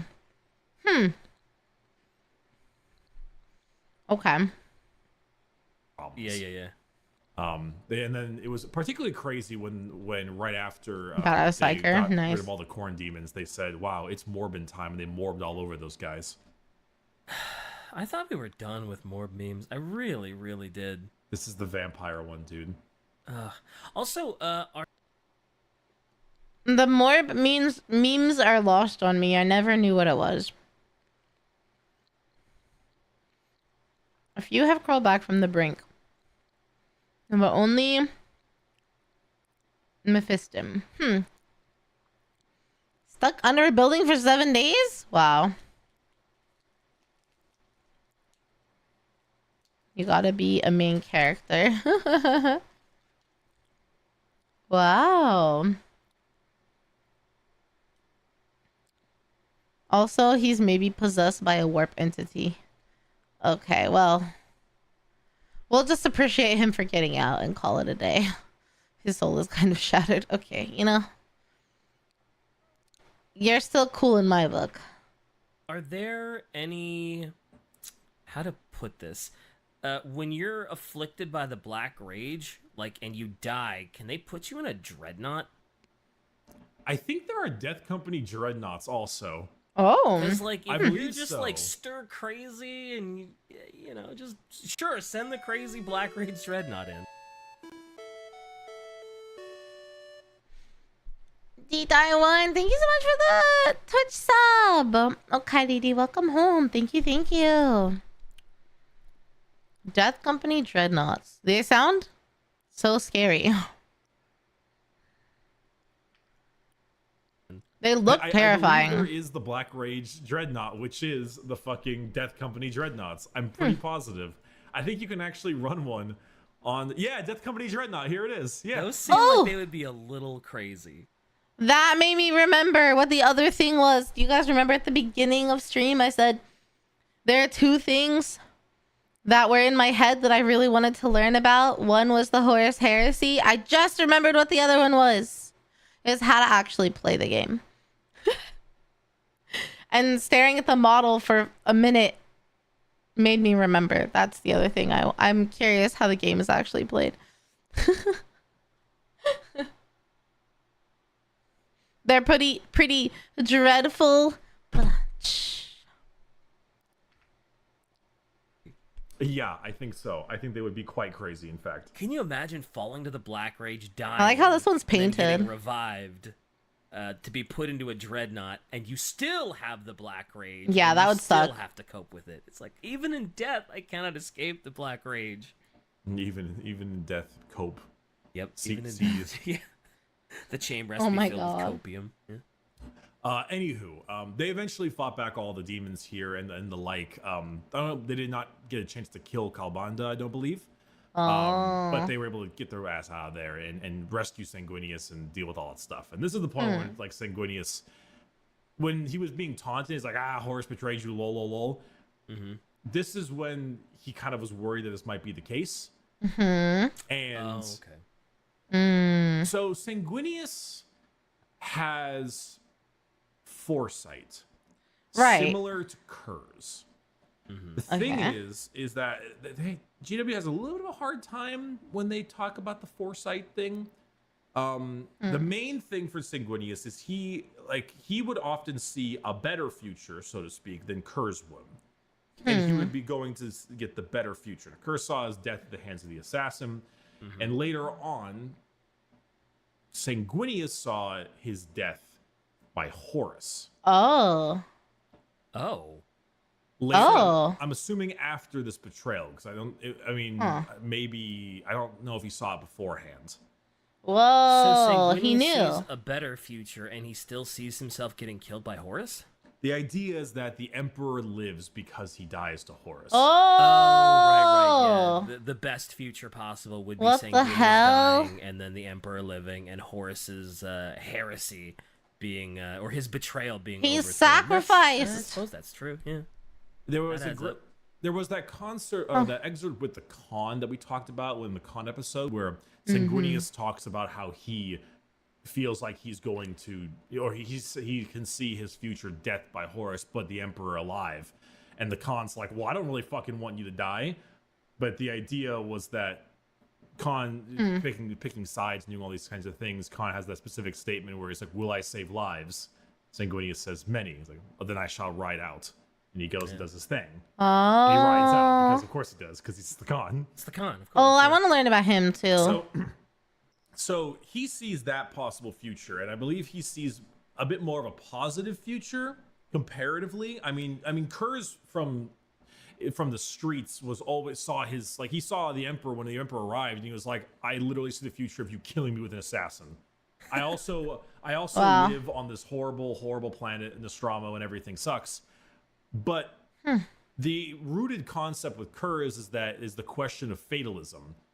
Kurz likes to assume that the future is set in stone because it can't be changed. Yeah. Yeah, because he Oh. likes, because then he gets an excuse for the horrible things he does. Right, he gets like a pass, like fate made me do it, like I had no chance. Like, this was forced upon me. Right. Yeah, which is like part of the mental illness of him. It's like he doesn't want to feel like a monster. He wants it just to be the way it is. Like, it's not my choice. This is fate. This is fate. This is destiny. I couldn't have changed it even if I wanted to. This is how I was born to be.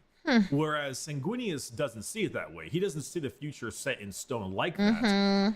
But the future he sees, the one where he dies to Horus, is the one where the Emperor lives. So it's not about fatalism. It's more like, I'd prefer this future even if it's my death. Yeah, Oh even my if I die, as God. long as the Emperor lives, that's much more preferable.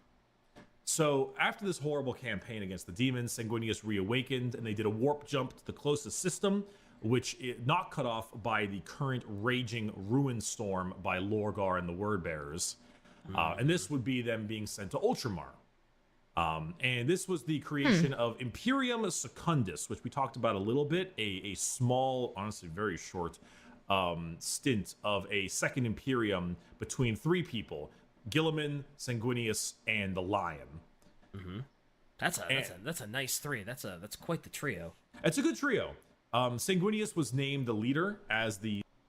Okay, I had to pause because Yuki's up here and he's like very much in the way, and I'm trying to get him to not press buttons. Because he's for sure gonna press buttons up here. He's making biscuits and purring. I'm trying to get him to like adjust the way he's laying so he won't. Okay, I think that should be better. Every Primarch has an interesting backstory. Well, there's lots of con appreciators in here. So, yeah.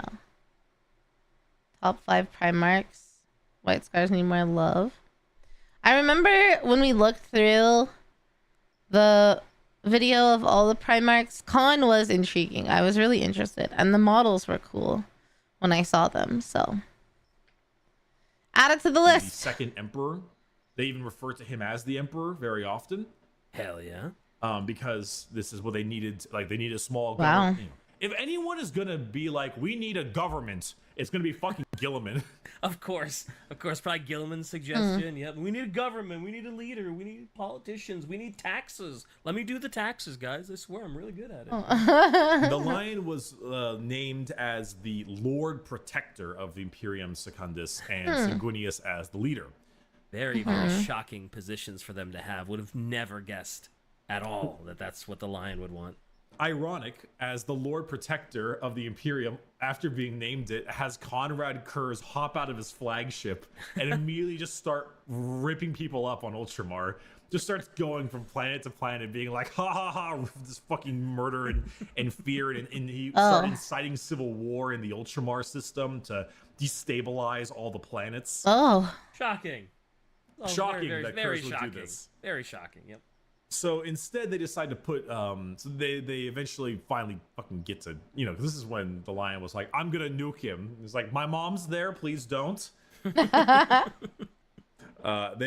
was trying to reduce as many civilian casualties as possible. No orbital bombardment, no rad saturation, no et cetera, et cetera.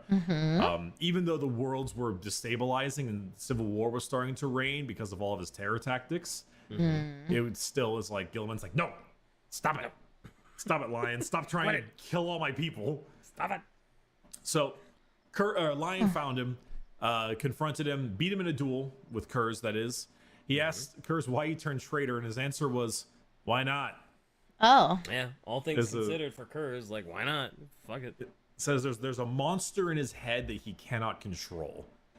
Who is Kurz? Kurz?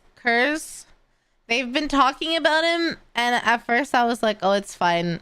It's just a second. But now they keep talking about Kurz, and I don't know who the fuck this is. Gate of Eternity speech. Someone else said something about a speech, too. It's possible that it's in here. A part of it's in here. One of the Kurz feature was of a boy who would stab... One of the future. A boy who would stab him and become his rival, and the other when he takes him in, and both brought peace. Kurz saw a knife and killed him. When he looks back, the knife was not near him. He convinced himself. 2 days in a row. Thanks to chores, I end up showing up. And then you're fine crafting. I hope you're doing well. He's the Primarch of the Night. Oh, okay. Curse. Primarch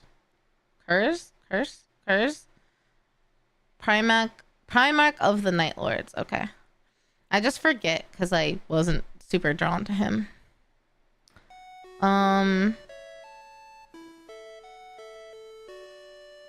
He's a crazy Primarch. Pretty well written, interesting character. He's Bricky's favorite Primarch. Where's Blair? Thank you so much for the sub with Prime on Twitch. Okay, Didi, welcome home. Thank you. Oh, I mean, if it's Bricky's favorite, it would be worth listening to probably, because I feel like anytime it's someone's favorite, like it's gonna be a good listen, you know? He recruits criminals. Heretic Primarch. Terror tactics. Okay, so Sanguinius and Curse are kind of like yin and yang. They're like the opposites of each other. You wanted to fix him. We said you can't fix him. He's the kind of person to straight up murder you. Oh shit. Okay. Tragic figure. Space Batman with Joker's psyche. Thank you, worst player. He's very tragic. Okay. The list is growing. I'm intrigued about Curse now.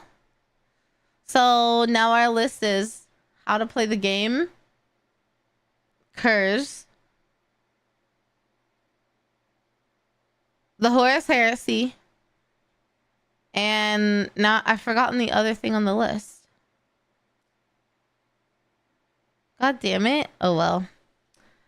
Hopefully I'll remember Curse. You guys can put videos about Curse in the Discord and then I'll remember.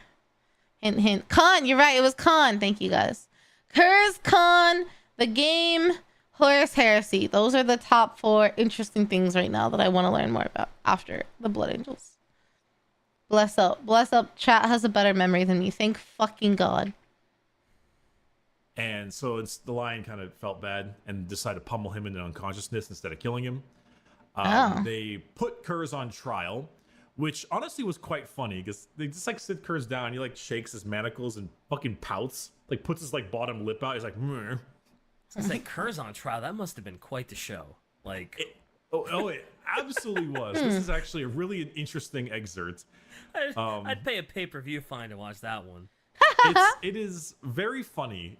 Curse is quite the Joker. It's a little weird. He's got this very Lol Lamau kind of thing to him. Mm-hmm. But he's like, I didn't do anything wrong. My job is terror tactics. I did terror tactics. There's no crime.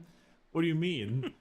and he's just pointed at the lion. He's like, oh, you gotta put me on trial, not that guy.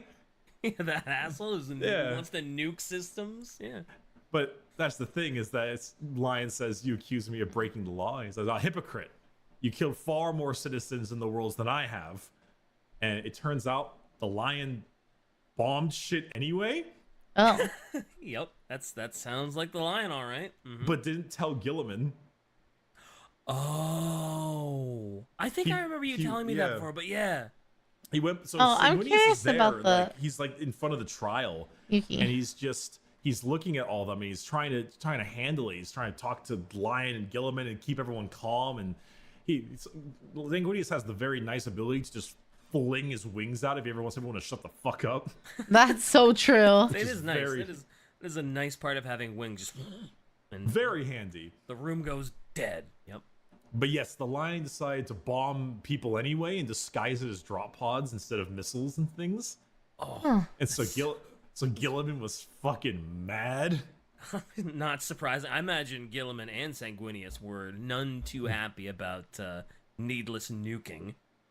I like this excerpt a lot. It's like, it is not so, said the Lion. I withdrew my troops at your behest. Only them did you tie my hands with your vacillation. Yes. Yuki! You're blocking the screen. Yuki's not happy with it. Yuki. Can we be nice? No. Okay. If we can't be nice, then we must leave the desk. Oh my god, there's so much cat fur. Yeah, Yuki wasn't happy. He wants out of the room, but he can't go out of the room. Yeah, just spreading wings to assert dominance is crazy. Hands tied, cackled Kurz, jangling his manacles. Nobody can do any damage with their hands tied, can they? That's pretty good. I like that. So Sanguinius eventually kind of got everyone to shut the fuck up. And Gilliman broke the lion's sword on his knee, which he was very angry about. I was gonna say that's probably a very special sword, some sort of relic sword that he's very fond of. But the lion says, "Weakness!" he bellowed, thrusting the shards towards Gilliman's back. Self-righteousness never conquered the galaxy, brother, and it will not save you from Horus. Wow. And it says, "Be gone," he heard Sanguinius say. Not turning around, immediately the lion regretted his words, remembering the vision that had beset his lords of late. Will not save you from Horus, and lately Sanguinius has been seeing his death from Horus. But the Emperor surviving, that's a low blow, Lion. That's a low blow. Leave, brother. The triumvirate has ended. You are not welcome in Imperium Secundus. Jeez. So they kick him out. Good for them. Screw you, Lion. But he was going to leave the system originally, but instead Lion came back later, teleported back down there, and said, "Hold up," because Sanguinius was about to kill Kurz, straight up just execute him. Right. And he said, "Hold up, wait a moment." Kurz said he's killed by an assassin he keeps dreaming about, which means the Emperor must still be alive at the time. Oh, okay. So they're okay. They're like piecing things together. Development. I like that thinking. So if we kill Kurz now, the future of his death by the assassin might not because the Emperor might be dead, and that's why there's no assassin. It might change everything irrevocably in a way that's way worse than if we just let him go. So big brain. Well, not let him go, but keep him. Well, yeah. Keep him bound, or keep him chained up, or keep him in a dungeon or something. Yeah. Yeah, the lion decided to become the jailer instead, to watch over Kurz. How'd that go? Well, not great. I think he gets away. Yep. But the main thing, actually, after this, because the Siege of Terra is after this, but there is another little excerpt that's important. The main one here was the last time Kurz and Sanguinius ever saw each other. Okay. And says, Sanguinius put his hopes to rest. Father won't have you executed. I believe he should, but you're right, he won't. Prison will be very dull, said Kurz. I'll miss our conversations. It's like, Father might do worse, he said. He watched Kurz's face closely. He might forgive you. Said he struck home. Kurz's mask of contempt fell. The unease returned. The reptilian eyes widened as they saw destiny enter a state of flux. In a storm of emotions that passed in micro tremors over the Night Haunter, Sanguinius saw anger and doubt. He saw horror again and thought that the universe really was not as Kurz had known it to be for so long and for so absolutely. He saw the rarest of things in Conrad's eyes. He saw hope. And that was all he needed as he shoved Kurz into the stasis coffin as he lay prone and helpless. He might forgive you, Sanguinius repeated. I don't. You cannot have that redemption. I won't let you. Rest in your destiny. You will have it, and I am not taking you to Father.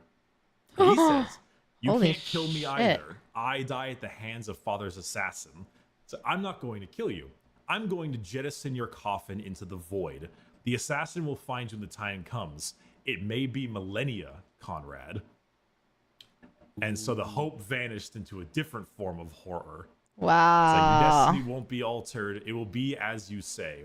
He stepped back and jettisoned the coffin as it froze Conrad in mid-scream. Damn. And that's actually where Conrad's Primarch book starts. That's wild. Oh, okay. That's where his book starts. Okay. That seems like a good place for it to start with. Oh boy, he's probably real pissed when he wakes up. It's part of the reason I think he was as insane as he was on Saguesta, because oh yeah, definitely. Because he was drifting around for I think a couple centuries. It was a bit. Wow. It was a bit post. Damn. Yeah. Yeah, I imagine that once he got out of that pot, he was just a big old batch of crazy. Even by Yeah. his standards, he was probably just totally gone. He was found by like miners and stuff, and he immediately did his Killed them. usual Night Haunter thing and skulked around the ship murdering people. Of course he Dude. did. Jeez. Oh, It's very okay. good. It's very good. Very good book. I liked it a lot. What But you know, deserve, Murray. there's Sanguinius. You know, there's this little avenging angel feel you can kind of get, Oh, definitely, yeah. and that feeling of like yin and yang, the dark, deep, the bad future, and the good future. Oh yeah. One sees only the bad, one sees only the good. Yeah. The Definitely. angle and the devil. Yep. One is hiding in the darkness of Nostromo, and the other is just bathed in light and angel wings. Yeah. So now we go to the Siege of Terra. And there's a million uber badass moments of fucking Sanguinius here. The Oh, Imperial, Yeah, the Imperial I'm fists, ready. The White Stars and the Blade Angels with a 3. Okay, hold on. Let me check on chat. The line shelled out since his return. He admits he was wrong. Oh, interesting. Okay. Emperor showed up right after. Wait, he might be an angel, but he can be a scary angel. Yeah, I agree. His rage is deep and brutal. Yeah, you definitely see that. He said something to see hope in his eyes just so he could see it extinguished. Like, that's kind of crazy. 3 major defensive people. There's that piece of artwork Shy posted that's like the greatest goddamn artwork of Sanguinius ever made. This is really cool. It is really awesome. Holy shit. It is so cool. It Yeah. is so cool. He looks like such a baller. Yeah. Yes, he does. Holy shit, that's so cool. As you can tell, there's all the world leaders among Sons of Horus there fighting him. Wow. Yeah, this But art's the peak. Siege of Terra in its own right has the 3 of them major legions defending. Sanguinius is credited in flying high above the sky and dueling horrific demonic monstrosities as the Blood Angels held choke points and areas just like covered in slaughter. The big, he destroyed like a warlord titan. Oh, which- shit. Wow. Like, Wow, Angron okay. got stepped on by a war hound, the small one. And he's for like a warlord, which is fucking insane. He does a million goddamn things, but the big one is the Battle for Eternity Gate, where Okay. he refought the same bloodthirster Kabanda from Oh. Yeah, and he beats him this time, right? He kills it, although he doesn't come out of it unscathed, right? Like, he kills it, but he takes a little bit of damage, right? Yes, he gets fucked up pretty bad, honestly. Yeah. Oh no. That's why he has such a hard time with Horus, right? And why Horus possibly kills him or made it easier on Horus because he was so wrecked from the Bloodthirster. Oh that's shit. part of the reason why he lost to Horus. He was probably going to lose to Horus anyway because Horus is like juiced on chaos roids. Oh, but it this would have been makes much more of a sense. fight. Yeah. However, the way he kills him is absolutely nutty. He gets his ass pretty beat by the demon for a bad period of time. But instead, what actually ends up is where is it? Let's see. Here it is. He was able to react extremely quick, grab his whip, and he flashed in the air with his wings and caught the tip of the whip and wrapped it around the bloodthirster's throat, dragging it down to the floor. Wow. Which you could like the vapor of the fucking corn whip around his neck had him just like screaming.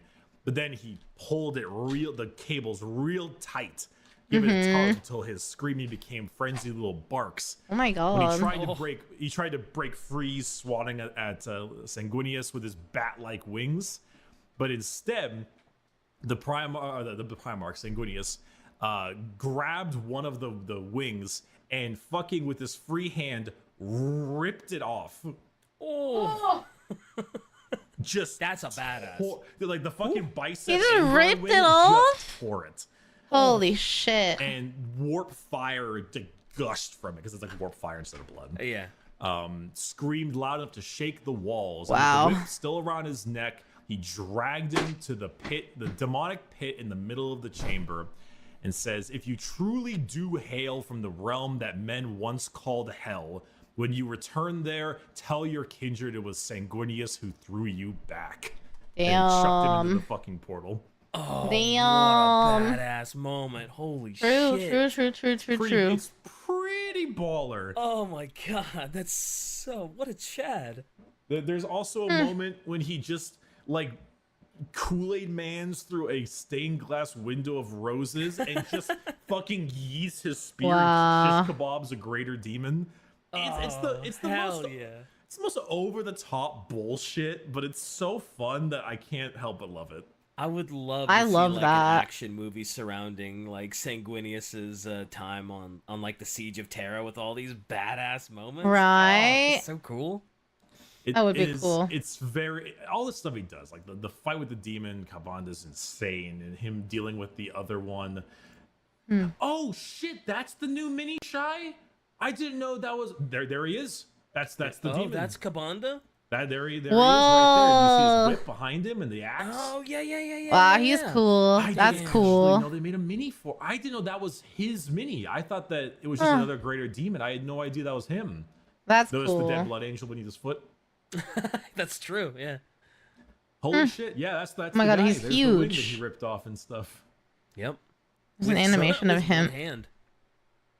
Wait, there's an animation of him versus Angron. I think you guys have told me about that before. Only angels may fly. That's so good. Thank you, Alpha. I appreciate it. I'll try to remember Loyal Iron Warrior too. Worst player. Yeah, I want to see the animation. I don't know if we'll have time today, but... Freed hands. Jesus. Chai says, did you mention that Sanguinius caused Angron's head to explode? Oh. I remember him thinking about Sanguinius and making his nails soothe. I don't remember. Oh dear. How did he? Weakened with this fight with Kabanda, Sanguinius nonetheless next faced his demonic brother Angron. After a climactic airborne battle, Angron impaled Sanguinius upon his black blade. However, Sanguinius used the opportunity to rip out Angron's butcher's nails, causing the demon's Primarch's head to explode. With Angron banished into the warp, the worldies lost whatever sanity they had and began to cut down their own allies. I didn't read about it. What the fuck? I never heard about this. Wait, so not only did Sanguinius fight Kabanda, Bloodthirster, after that he fought Angron, got impaled on his blade, somehow managed to rip out Butcher's nails. That's and then crazy. He went and fought Wow. Horus? Yeah, and then he fucking it's a book it's a book released from last month in September. Wow. Wow, so he fights Kabanda, is massively weakened, gets impaled, fights Angron, Fights fucking Angron just off. rips his nails out, and then Angron's Wow. like, ah! And then emoji dying scream. Yeah. That's the perfect gif for that too. Holy, he ripped out the butcher's nails. That's crazy. Kabanda showed up to save the Blood Angels. He showed up to finish the Blood Angels when they were weak. Gontsundere. That's the model you have? It was a really cool model. The World Eaters weren't already fighting their own allies? Oh, huh. Huh. I know. Do you think he had like a millisecond of peace before his head exploded? And the World Eaters just start killing everything. And then Which is Sanguinius very accurate. still goes and gives Horus a bit of a fight. Yeah. That's Wow. shocking. That is, by the book Echoes of Eternity by Aaron Dembski Bowden. Guess we got to read it now. It's by I guess, ABB. yep, It's by, I it's guess. by my man. My man. Oh. Hold on. My cat litter box has like a... Okay, it's a long story, but I have to like clear it so it'll cycle. There's awesome videos about the scene. Check out DQ QVO voice acting for the specific part. Also a fan cartoon animation for it. Gabe, thank you so much for the 10. I don't know what money denotion that is. But thank you so much for the super chat, the yellow super chat. Thank you. Let me put a little note in here about that, because I will forget if I don't. But yeah, basically my letterbox has like a, I don't know. It has a thing and now it's stuck. And so hold on. Let me fix it so it's not stuck and it'll finish cycling.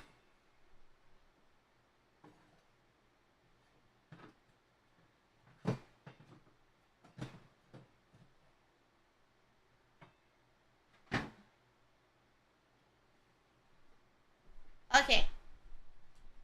Long story long, my friend gave me... Is it going? Yeah. My friend gave me her old litter robot 3. So I have a like robot litter thing. And it has a pinch detector so that if it detects like something is there, it won't finish cycling. But I was trying out new litter. And I really like it because nothing sticks to the inside of the litter box with this litter, but it like creates long like pee piles. And so they set off the pinch detector when it's trying to like cycle out. Sorry, I guess it's kind of like gross maybe, but yeah. So I can't decide if I like this litter or not.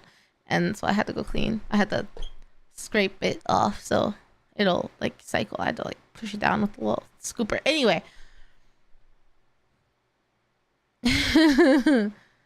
Brazilian. Oh, Brazilian. Brazilian Rias? Rias? I don't know how to say it, but thank you. I appreciate it. Thank you so much for the yellow super. Okay. Oh, I pressed a button somewhere. Okay, here we go. Reals. I guess. Oh, yeah, you're right. I've heard that now.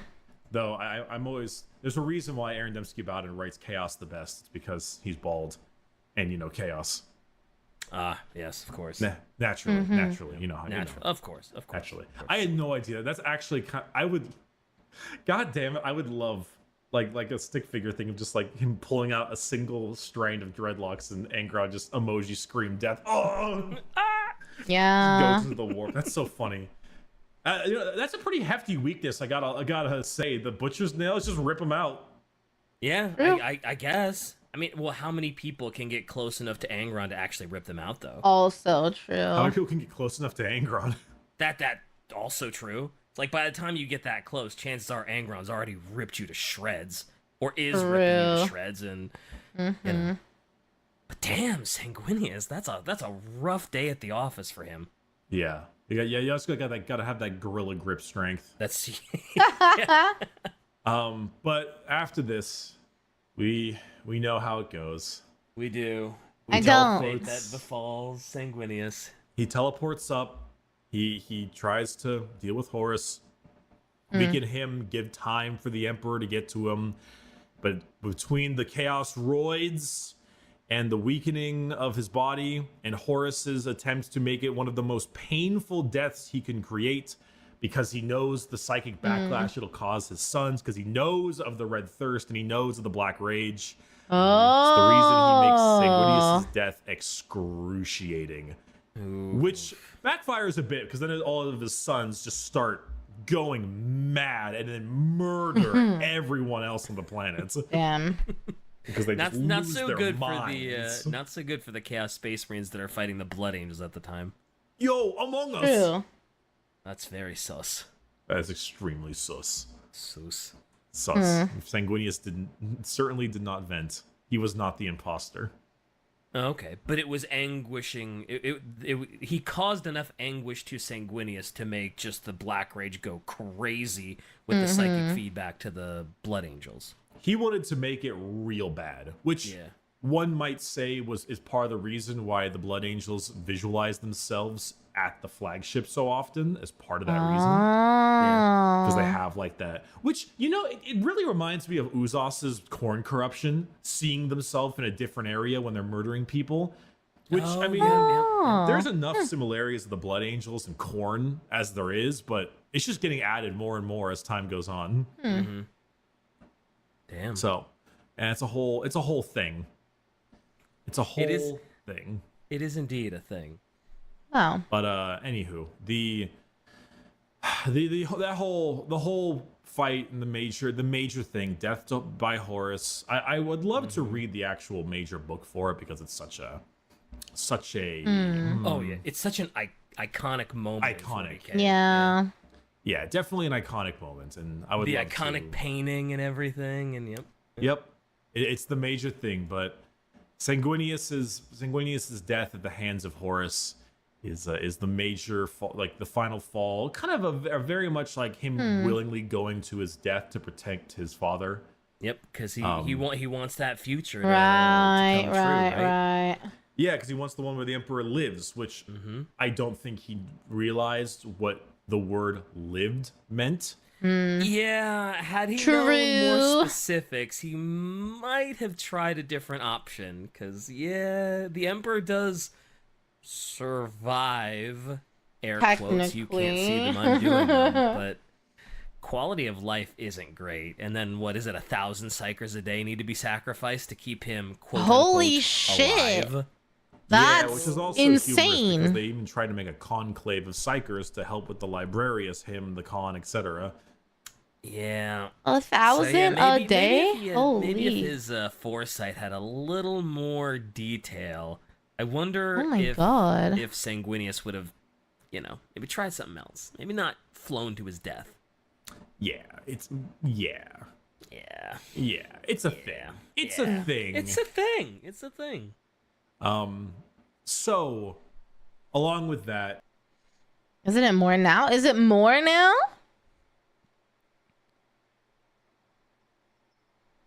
Maybe the psychic energy echoed back in time and caused the red thirst. Conflicting info. It seems like they had the red thirst beforehand. But the black death or something happened after he died. Is what it seems like, but maybe even 40,000 badumts. Black Rage, thank you. DQVO voice acting videos are goated. The end and the death part 2 is the book where the fight happens. Oh. Huh. Okay. The animations, multiple episodes. Good to know, good to know. The rest was always there. Rage came after he died. In the passing of Sanguinius, the of course his Blood Angels guys go ballistic and start making all the traitors retreat from Terra as they just fucking murder them. Right. The Black Rage gets worse from it. That whole kind of shtick. Yep. Sanguinius's body has been recovered. It was taken back and is now deeply entombed in a vast tomb beneath the Blood Angel's main chapel on Baal. Wow. The doors of his tomb were topped with massive angelic effigies to honor their Primarch. Damn. Of course. If anyone deserves this big, elaborate tomb, it's definitely Sanguinius. That's true. But the last excerpt I wanted to read was this. It was It was him and Sanguinius, Horus, that is. It says, he was dressed in a simple white robe, clasped at the waist with a girdle of gold links. He was eating fruit from a bowl. Located and Axaman stood up quickly. Sit down, Sanguinius said. My brother's in the mood to open his heart, so you better hear the truth. I don't believe, Horus began. Sanguinius scooped one of the small red fruits from the bowl and threw it at Horus. Oh. Tell them the rest. As a Horus caught the thrown fruit, gazed at it, and bit into it. Just throws fruit at him. Just pelts him with fruit. They were such brothers. Little cute thing to remiss on before. Or lovers. But that's the Horus the went and ruined it. Sanguinius. I think he's certainly got that. He reminds me of like a group friend that everyone likes the group friend. No one dislikes him whatsoever. He's got his own demons and he's got his own struggles within. Right. But he still does his best to like he's at the party, he's having a drink, everyone talks to him. Or it's like the guy who just had a bad breakup or found out his girl was cheating on him or something. And he's there with his friends and he's still got that good mood. And people like kind of clasp him on the shoulder. They ask how you're doing. And he kind of responds quietly with like, I'm doing all right. And you can kind of see from his eyes that he's trying to keep a good mood. That feels like Sanguinius. Everyone likes him. Everyone's really sad about what happened to him. But he still tries to keep himself in good spirits despite all the pain. Damn. Shit got real. Shit got real, man. Shit got real. Damn. That's the best way I can describe it. Okay. Hi, Sim. How are you? Hi, Dan. Horace betraying. Hi, Joshua. Horace betraying his brother / lover / bestie like that is a crime. And he better have been punished for it because that's fucked up. Fucked up, I tell you. How could you do that? Look at this perfect angel of a man. Fucked up. This breakup is rough. That works. That works. We'll talk more about the Blood Angels in general come next episode.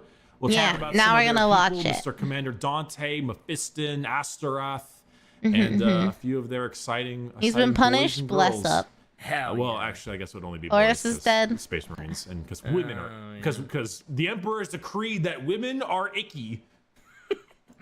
Icky. Very icky. I'm excited about Blood Angels though. They're cool. They are cool. Sanguinius. His I best thought boy. I thought he would be perfect, amazing boy, but no, he's that kind of is reserved for Horus. I think he's he got the avenging angel thing, but he's got like his little flaw, his secret he's keeping down. Yep, he's keeping that secret. He's, you know. Yeah, I guess Horus was the perfect son that betrayed, and Sanguinius is, you know, he's mostly best boy, but he's got a little bit of a deep, dark secret. He's the perfect son in theory. In theory, yeah. In theory. Yeah. Poor All right. Sanguinius. Shai says Sanguinius didn't open with fighting with Horus in the ship too. He tried to talk sense into him. Oh yeah, he was just talking. Oh yeah, talking to Horus at that point would get you nowhere, no matter who you were, right? There's just no chance of getting through. No, Yeah. he's fucking insane. Yep. And yeah, True. he's a madman. Buy them new merch. Yeah, new merch. Let's go. Buy the new merch. Thank you everyone for watching very much. Thank you. You know, for the first time ever, Adric. follow us on social media, on Twitter and stuff. Follow me and DK and Shy at Bricky and Yeah, who cares? Just follow the Adeptus Ridiculous stuff. yeah, that's probably all you need to do. All right, we'll see you next episode for Blood Angels. Which we're gonna Again. watch right now. Again, wow, this has been a very Yippee. normal outro. Fuck you.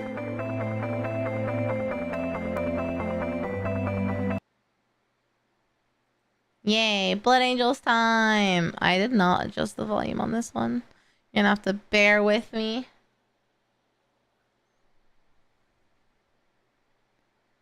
Horus is like double dead. His soul got permanently removed. Welcome everyone to another episode of the Adeptus Ridiculous podcast. Okay, My name is that's not so DK bad. Matthews. His name is Bricky, and we've got some stuff. We've got some 40k stuff to talk about today that I'm sure Bricky's just so excited about. But I'm before we do, if you excited enjoyed today's episode, head on over to about the Blood Angels. patreon.com/Adeptus Ridiculous, where you can get access to our Discord, bloopers if they happen, HD versions of the poster at the $15 tier. Bricky, tell them about the merch in the book club. Pretty boy, the pretty boy art is so good. Yeah, all right. You know, I'll do that. We have a book club coming out probably. Back to back Adric, because they did an episode for Sanguinius and an episode for Blood Angels. So I figured it would be good to watch both. And these were both recommended by you guys in my Discord. So if you ever have React recommendations, I have a channel for it in my Discord you can post. And I didn't see any others about Blood Angels and Sanguinius. So I was like, okay, we're going to go with Adric because We know. And it's only like 2 years ago. So it's probably like decently up to date, you know? It did this week come out right before their book, so but still. you need to really read Day of Ascension, because if you haven't, you're behind. Yeah. And also, we have brand new merch in the store. The little ridiculous, just a little ridiculous That shirt and is, I can't get over how both cute that are is. currently available. Check the description out of the video at orchidate.com. Grab yourself some brand new merch. A book And it's, came out it's for pretty cool. Sanguinius, I think, right after this podcast came out, they said. As it goes. So there might be some information very missing, but It is how it gives me the gist, so we're good. So It is what it is. So you know, yeah. so- how's it going, Bricky? Do you have a quote for me today? I mean, I've got 1, 2, 3, 4, 5, 6, 7, 8, 9, 10, 11, 12 tabs currently open. Oh my god. Actually, one of them was Me. We're too old to sheesh. Yeah, you're probably right. We're too old to sheesh. All right. So like, it's the Blood Angels. We know it's the Blood Angels today. Of we know course, we know that. it's the blood. It's the Blangles. And this is going to be my The favorite Blangels. episode, because it's going to be, Bricky, why didn't you talk more about the 7 fucking Blood Angels main characters that I love specifically in your 1 hour long episode? Because there are so many Blood Angels characters, and they're all decently important. Really? There are definitely Aw. plenty that will have. There's at least 2 of them that definitely will deserve their own episode. That Oh, being wow. I didn't Dante know. And Mephiston.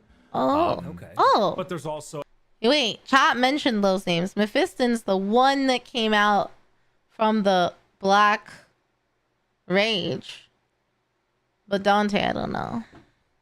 Those are the 2 that it sounds like are the most important, but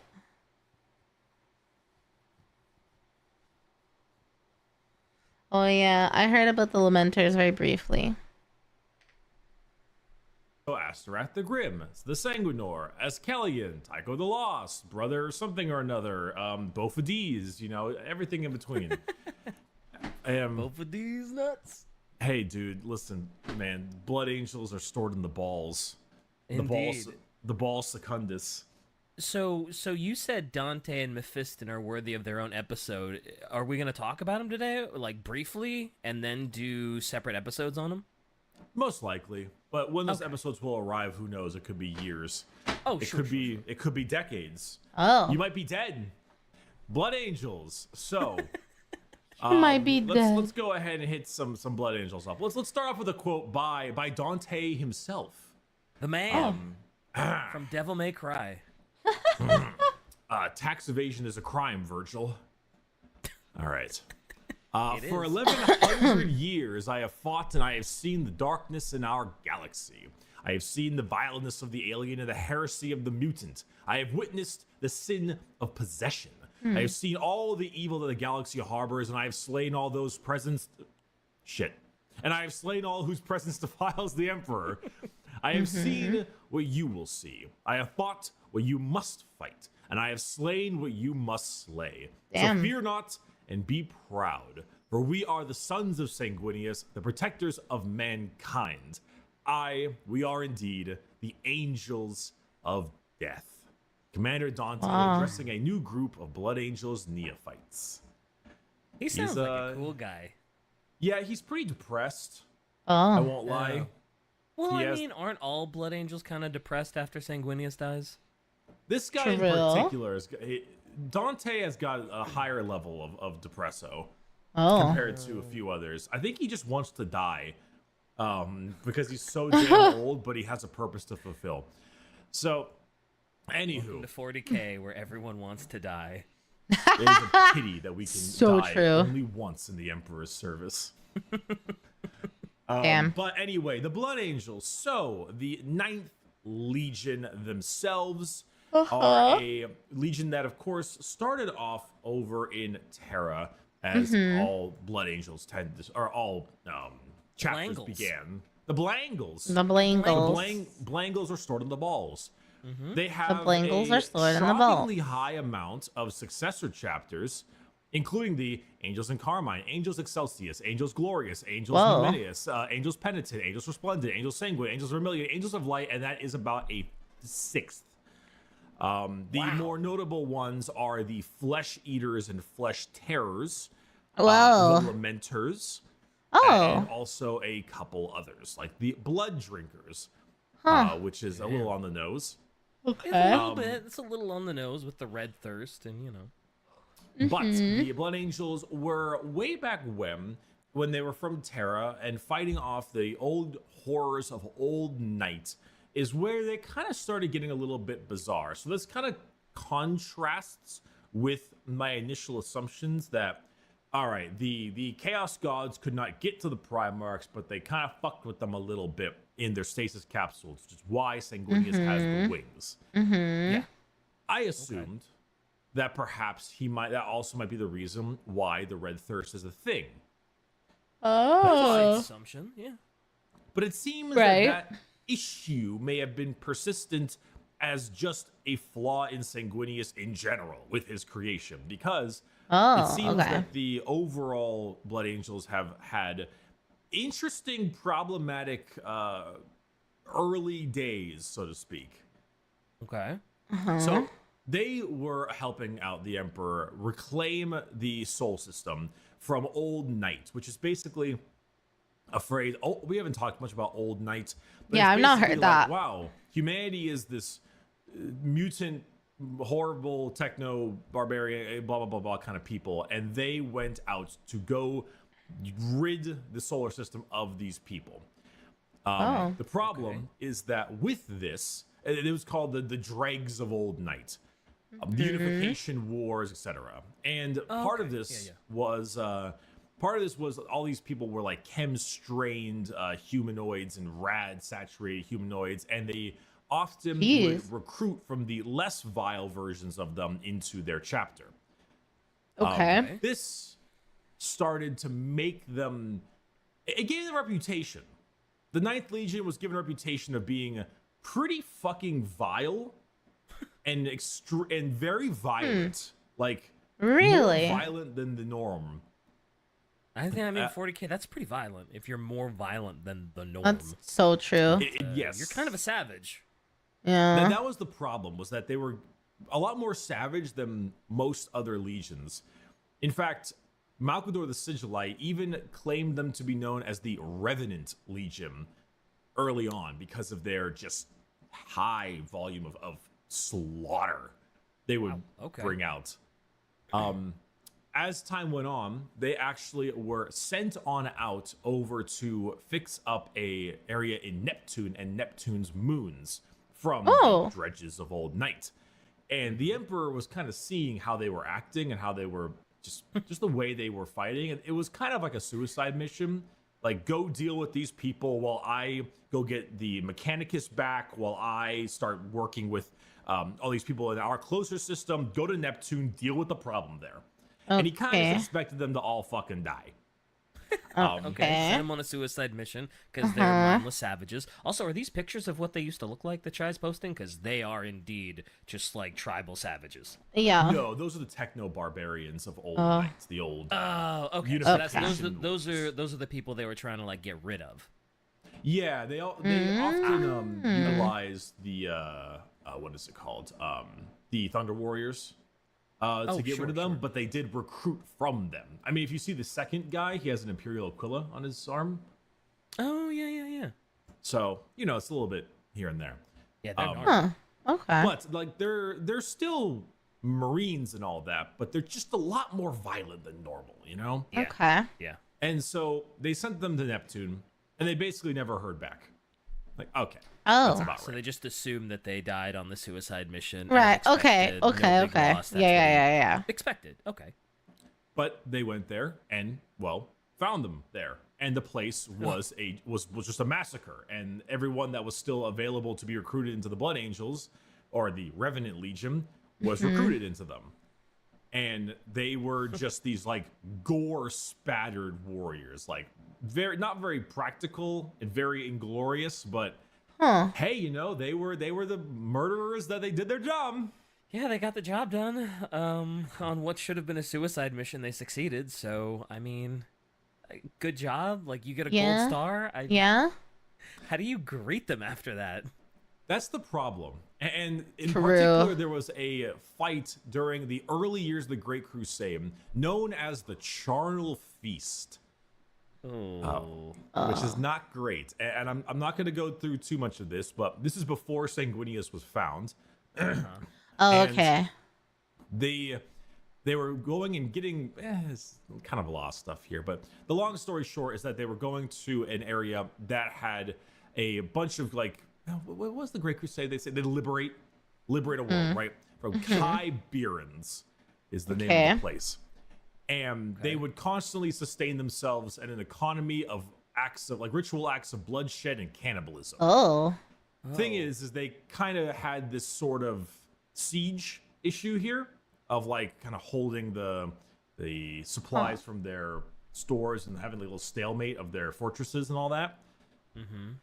So in order to, as they were kind of cut off from wider resources, the long story short is that the Blood Angels started cannibalizing the enemy. Damn. And just started encouraging them to join their enemy in cannibalization of the war dead to deny the enemy of their own food. Wow. Oh, that's boy. crazy. I mean, I guess when you hear about how like terrible and savage and brutal they are, I guess in 40K the natural endpoint is cannibalism, but I would imagine this also translates sort of into like red thirst and needing blood before, otherwise you go kind of crazy. Well, it was like a twofold thing because they would help sustain themselves by eating the enemy's dead, and they would also starve the enemy of their food since they were cannibals. But yeah, I mean, like you just kind of roll up into an battlefield, and they're all like drained of blood, and they're all just being ripped apart. And so slowly they were able to gain ground and defeat this area as the enemy El Eclobia. Was trying to flee with a spacecraft. He just ran into Dorn and all of his legion in orbit. It was like, hey, dude. Yuzu's blocking the screen. Yuzu, what are you doing? She really hates being picked up, so I don't really want to pick her up to take her down. I just gotta wait for her to move. So before Sanguinius was found, the Blood Angels were psychos, is what I'm hearing. They were crazy and brutal and kind of barbaric. Used to eat their enemies' bodies right in front of them to intimidate them too. Oh, the people that they're fighting in this tale. Yuzu isn't blocking anything important. Fair. She wants to play, so she went back down. Actually, let me give her this toy. She really likes this flower.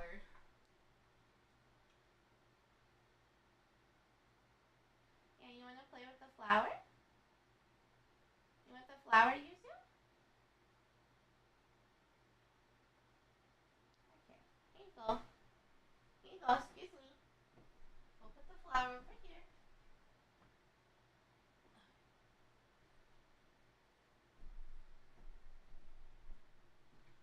The flower's over there, girly pop. It like spins this little, it's actually not a flower. I don't know why I call it a flower. It's a butterfly. But she loves it.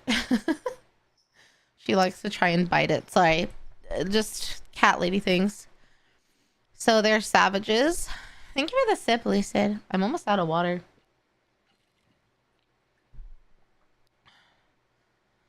Emperor got rid of them for a good reason. Before Sanguinius assumed the Emperor was planning the same fate.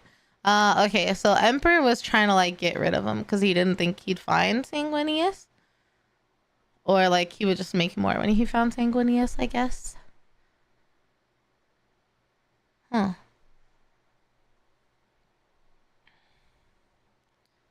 Interesting. You've got nowhere to go. And so Dorn looked down there and was like, what the fuck?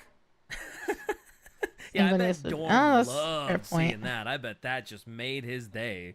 Of all the people to see that. Woo! He was not happy, but he actually had a bit of a bro moment where he's like, "This is disgusting. You're all disgusting, but good job, I guess." And then he burned their city to the ground so that nobody could record what happened there. Oh my god. That's fair. I mean, it's like, well, I mean, you got rid of them. You did your job, but ugh.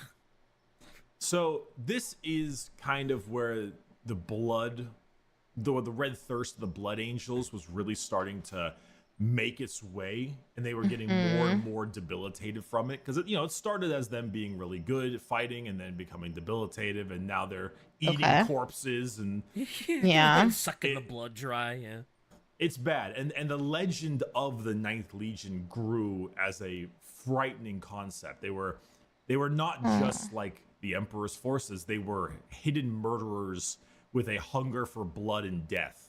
Damn. They sounded like fucking modern day Night Lords. They were just this like creature in the night, this absolute like carmine savage. Yeah, I can see how they would get that reputation after their track record. Yeah, that makes sense. Yeah. Okay. It was said that if it was not for the arrival of the angel right after this, there is a good chance this legion's head was on the chopping block. They were going to be removed and expunged like the 2nd and 11 legions. Whew, well, yeah. Yeah, I could see that. The sword was up. The head was there. The sword was up. It was like, you guys need to knock it off. This is a problem. We've already gotten rid of 2 other legions for heinous crimes, and watch it. The pendulum was swinging. So, did they have any form of, like, leadership at this point? Like, did anyone have them under control, or were they all just, like, savage? And just, like, they were all just merciless killers that wanted to drink blood and eat human flesh? Like, yeah. What was always the hierarchy like? There's always a leader. I mean, it's a military force. There's always a captain. Sure. Okay. Like that. But like, they just sound like a pack of like bloodthirsty thugs. Yeah, they do. No, they're still warriors, but they just commit war in a very bizarre way. Yeah. They still have a hierarchy. They still have captains. Okay. They still have all that kind of stuff. But luckily for them, before that sword could come down, Sanguinius was found. Hooray! Well, hooray! And that kind of kept them under bay for a bit. That was like, okay, the angel is here, and the angel is great, and he's so beautiful, and oh my god. And then they started to really calm themselves, and then that really kind of kept the red thirst in check a little bit more than before. Oh, I don't know if okay. we've talked about this before, but how did they decide that Sanguinius was gonna lead that specific group of like savages that were about to get killed because of how brutal they are? I was trying to hold you and pet you. That hurt. He bit me. Okay, hold on. Let me go wash the bite. Because he kind of bit me hard. Hold on one moment. I'll be right back. That was Yuki.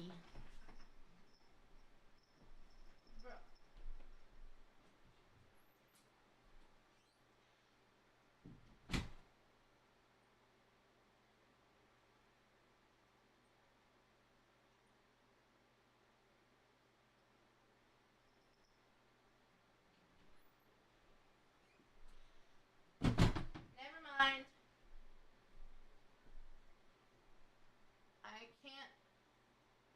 I can't wash it because my brother is in there. I really should wash it though because he actually hit blood. So let me go downstairs and wash it.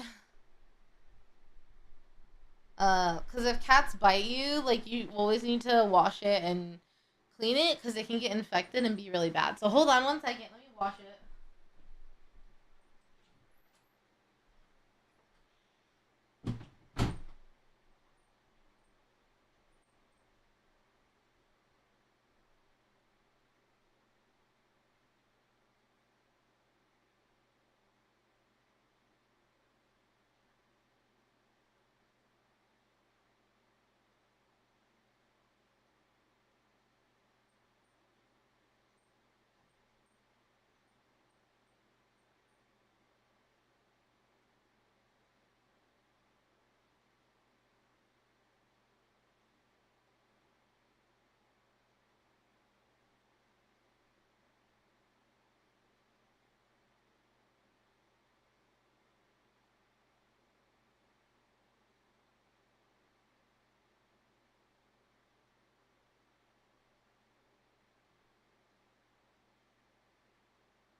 Arm has been washed. Sorry, guys. Anyway, where were we? Was it just like, oh yeah, he's always been the leader of the Ninth. He was always going like, because you would think if they had any choice of who to put Sanguinius Best Boy in charge of, it wouldn't be them. Oh, I mean, Sanguinius is going to be put in charge because they're his sons from his gene seed, obviously. Oh, okay. Like these are his sons born from his gene seed, so they're going to be his legion no matter what. I guess that didn't register with me for a second. Okay. Yeah, they don't just like kind of pick and choose. Like, I want that one. Yeah. Because I was like, if they could pick and choose, man, Sanguinius That's so true. These fuckers. That's so true. And the person who decides that whether or not they're going to be expunged is like Malcador and the Emperor. Like, that's why no one talks about it. Yeah. Also, yeah, don't forget about like Lorgar and stuff. Where as soon as they went to go see Lorgar, they're like, oh, his zeal, his piety, and they just start fucking violently. Violently, what? They blow up their armor and they all fall over. Oh my god! It's very important. It wasn't the Emperor forcing them to kneel. It was the weakness in their legs from violently orgasming from his sight. What? The violent orgasm. Where did this come from? Before the Primarch.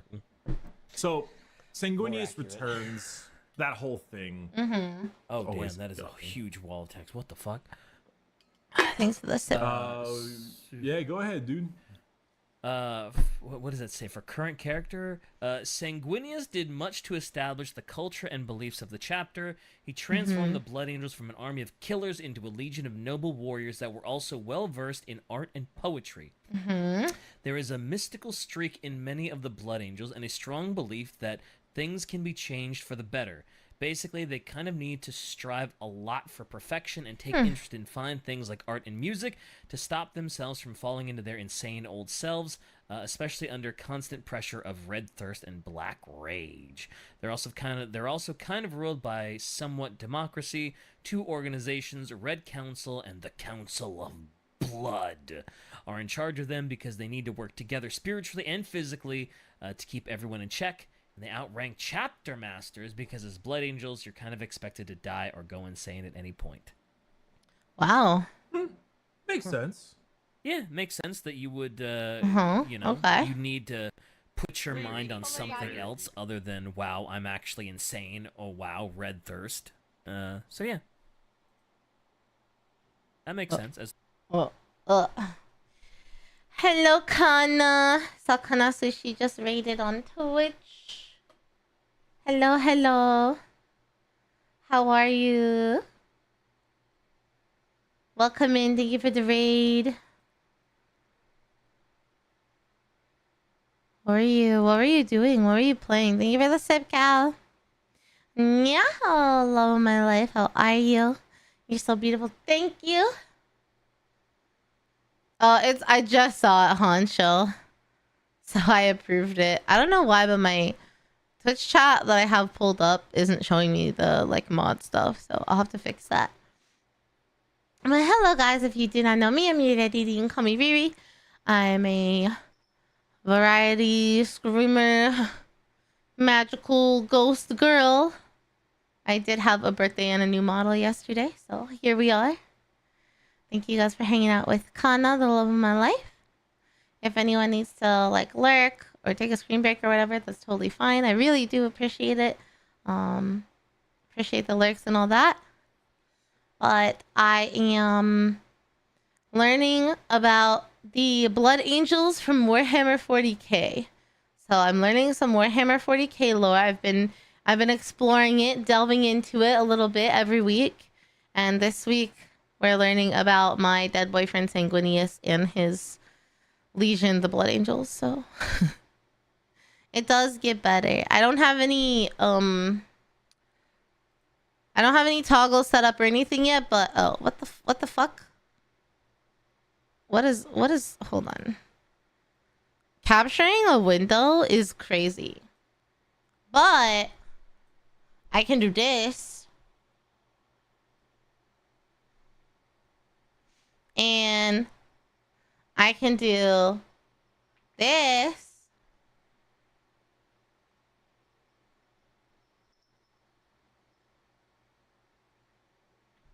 I can also take off the headband. But I didn't want people to get too confused and think they were in the wrong channel, so.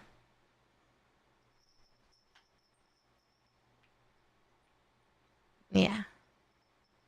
Yeah. For when I'm pretending I'm totally not a ghost and I'm incognito.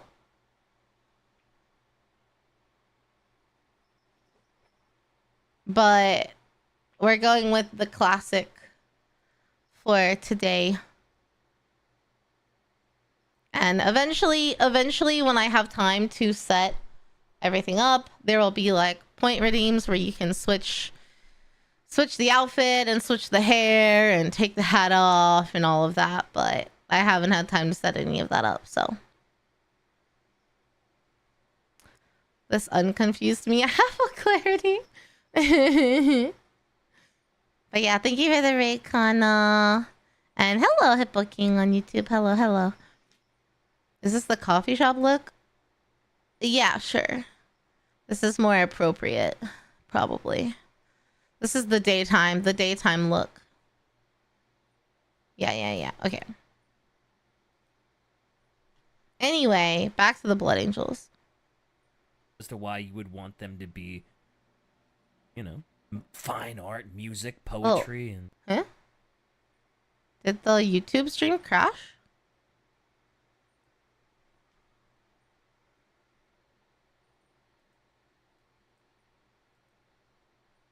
It says I'm connected. Refresh.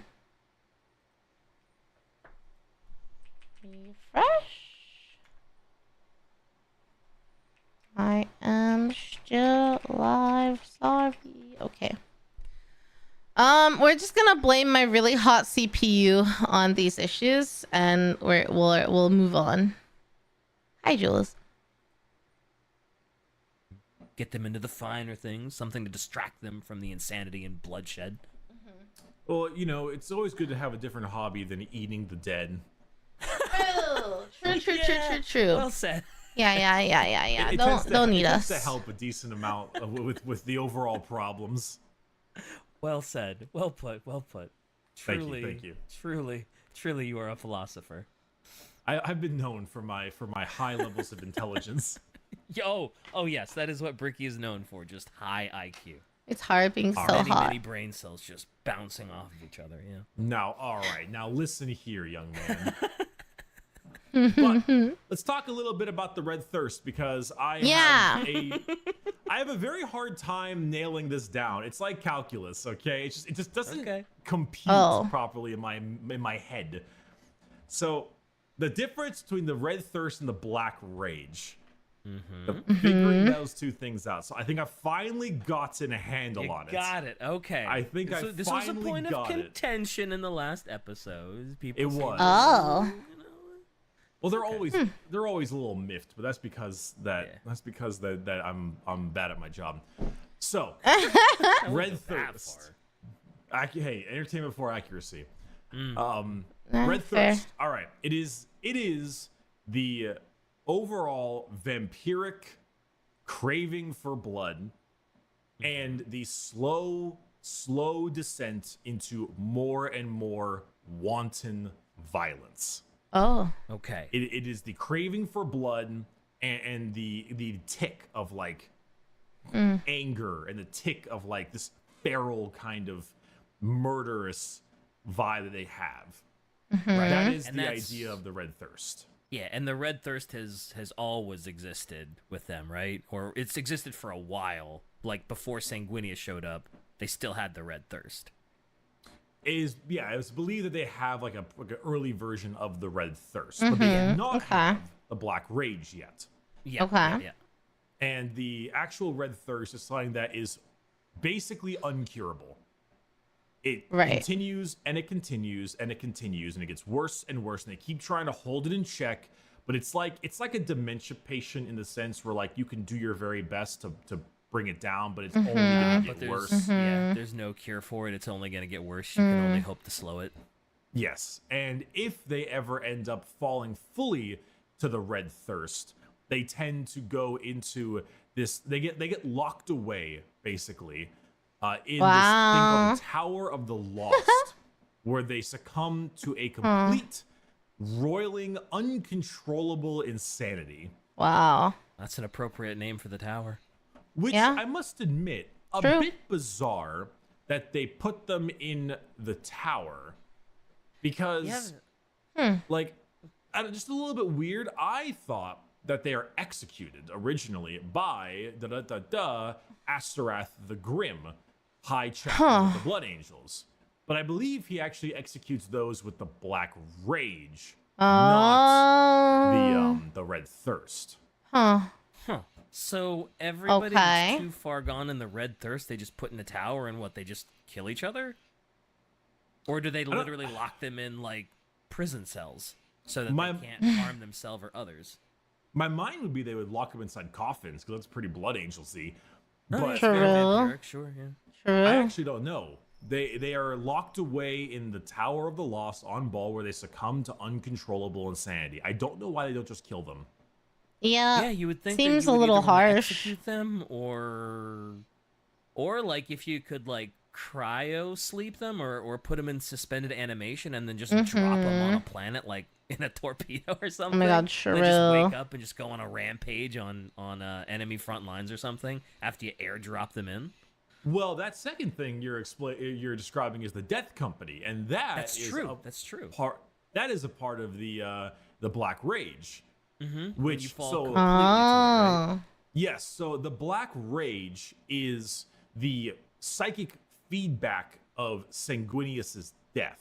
They had a little version of the Black Rage when Sanguinius was knocked out by Kalbanda, the corn demon on that one planet. Oh yeah. But it wasn't the full level, and so his death was the psychic backlash from Horus, and that's when it sent them all into the Black Rage. And the Black Rage is the mental instability of them seeing themselves on Horus's flagship and fighting, and fighting the traitor himself. And that is, but it's also just given them a few interesting things. When they're succumbing to the Black Rage, they actually fight a bit harder. They're also a bit tougher, despite the fact that they're like half mad with fury, but they're actually a little bit stronger, like genuinely stronger. So I mean, it makes sense that it would make them stronger, because they just go into a frenzy, right? I Because agree. they think they're fighting Horus, and of course you're gonna fight a little bit harder, a little bit stronger, and all that. But very often when you succumb to the Black Rage, it's like the eve before a fight or something. And when you've this is the hard part, is figuring out the difference between the Red Thirst and the Black Rage when it comes to Death Company. But I do believe that the Death Company is Black Rage based, where when they are in that permanent psychosis of the Black Rage, then that's when it goes ahead and they get sent into the Death Company. Shai tells me that the Red Thirst and Black Rage are 100% separate and do not influence each other. Which is surprising, because they are very similar in concept. Yeah. The one to drink blood and being a murderous, crazed person, and hallucinating yourself in a different area as a murderous person. Yeah, and just going into a frenzy of rage trying to kill Horus. They do seem to kind of parallel themselves a little bit. They do. Yeah, I really thought that it was like, why can't the blood, the Red Thirst, like, once it gets bad enough, becomes the Black Rage. Like, that's kind of what I thought. But they're unrelated, apparently, which is interesting. They don't feel pain in Black Rage. That's good. They want to cure the Red Thirst. Oh, okay. I'm kind of surprised why they're different, but I guess they're different. This is one of those things I had a hard time figuring out. Let's see. Shai says, generally, if a Space Marine goes into Red Thirst overdrive, they become savage vampire monster, murder a civilian or two, drink their blood, and they come back to normal. Whereas the Black Rage is like the permanent end. Yeah, you never come back from the Black Rage. But if you fall to the Red Thirst, You can drink some blood, come back, and be like, "Oh, I'm okay." But it gets, but like you're okay for a bit, and then it comes back again. It gets worse, and then it gets worse and worse. You and gotta worse, and drink you get more locked. blood and more blood. Then yeah, you get yeah. locked up in the tower. So tower. when you succumb to the Black Rage, you become a death company, where you are deemed for your final glorious fight of your death. Because if you don't die in this battle, then Astorath the Grim, High Chaplain of the Blood Angels, will execute you. Gotcha. For your, well, he'll execute you. Yeah. Okay. Well, that's a no-win situation. No, it is not. Well, there is You no are winning. pretty much dead. Once you follow the Black Rage, that's it. Yeah. Except for somebody. I want to learn about this. I'm excited. Mr. Mephiston. Hey, Mephiston. Red. Is it Mephiston Red? Yep, you're right. Mephiston these nuts. Got him. Mephiston's a color of red. Yes. Blood Angel Red, makes sense. makes He Oh, that's cute. is That's also known clever. as I the like that. Lord of Death, and he is the Master of the Librarius and the Chief Librarian Psyker of the Blood Angels. Wow. The thing interesting about Mephiston is that he has defeated the psychosis of the Black Rage, not just once, but twice. Twice? Twice he has fallen to the Holy Black Rage, shit. and he is pulled out of it. How He pulled out exactly twice? does that Oh my work? How do you pull out of the Black Rage? I wonder if anything with him being a psyker has to do with it. Maybe he just has that level of mental stability with the warp that he's able to pull himself out.